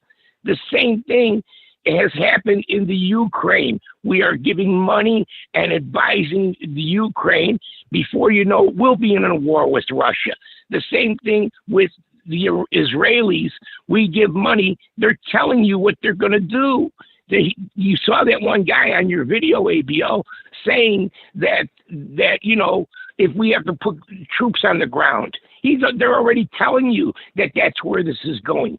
Troops on the ground, Americans fighting, because it's a proxy war with Israel against Palestine.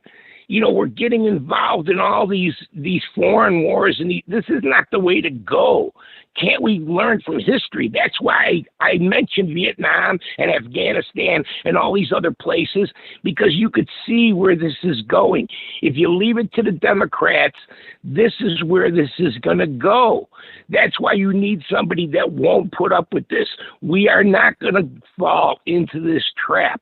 And right now, the Democrats and us, we're falling falling into that trap, ABL. And it's a very dangerous game we're playing. They don't realize that their policies, the effects it has on our society and our economy. It's the same thing with on a domestic level. They don't understand that when you say we're a sanctuary city, come on, we'll take you. They don't realize the millions that are coming. It's not, we'll take these 500 people. We're going to support them. It's not 500 people. It's 5 million people. It's as many as you can get. We have to change our course here. And hopefully we'll be able to do it with our votes to get somebody in there that can understand that we need to take care of America. We need to change the course that our country is going to. Anyway, ABL, thanks for giving me a chance to tell you all those things. And I appreciate you taking my call, and I'll talk to you later. Thank you for the call. Definitely appreciate you. Thanks, ABL. All right. So great call. Great way to end it. That will be a wrap for me tonight. I will see you guys again live on Wednesday. Same bat time, same bat channel from 8 p.m. Eastern to right around right now, 11 p.m. Eastern. And I'm here pretty much every day putting out pre-recorded content. If you're not subscribed to the channel, I don't know what you're doing. Go ahead and subscribe to the channel right now. Also, this is a podcast you're listening to right now. And the link for the podcast will be in the description. This particular episode will be available tomorrow morning, 8 a.m. Eastern time. And you can see all the other episodes, or hear them at least, on your audio streaming platform of choice, Apple iTunes, Google Play, Spotify, Google Podcasts. Like if you're in your car, you can shout to your Google device and say, play ABL podcast. It'll play the most recent one first. All righty. So that will be a wrap for me. Super chats on deck. Do I have those? I think I might have a couple here. And thank you guys again for the super chat, and then for watching, for retweeting, super chatting, whatever you're doing. I appreciate you. Could not do the show without you. Shout out to the mods for keeping the trolls in check. And again, thank y'all for being here. Could not do the show without you. All righty. Thank you to, I think I got everybody really. Let me see. Shout out to, I read that one from Randy Dale Franklin about when you erase history, you're bound to repeat it. Thank you to Slenderella Charming for the thank you emoji with the little character doing the bow. Shout out to April Hudson for the thumbs up emoji donation. Thank you to Lancelot, who says thank you for all your hard work, ABL, and I appreciate you for that. And shout out to you for the other $1 super chat. So I really, really appreciate you. So I think that will be a wrap for me. I'll be back live again on Wednesday, but I'm here every day putting out pre-recorded content. Visit the social media profiles, the Facebook, the Instagram, the Twitter, all that good. I'm on TikTok as well. They forced me. I'm on there a little bit. And also go to the website. That's the most important thing, anthonyblogan.com. And that'll be a wrap. So until next time, y'all be safe. I'm out. And peace.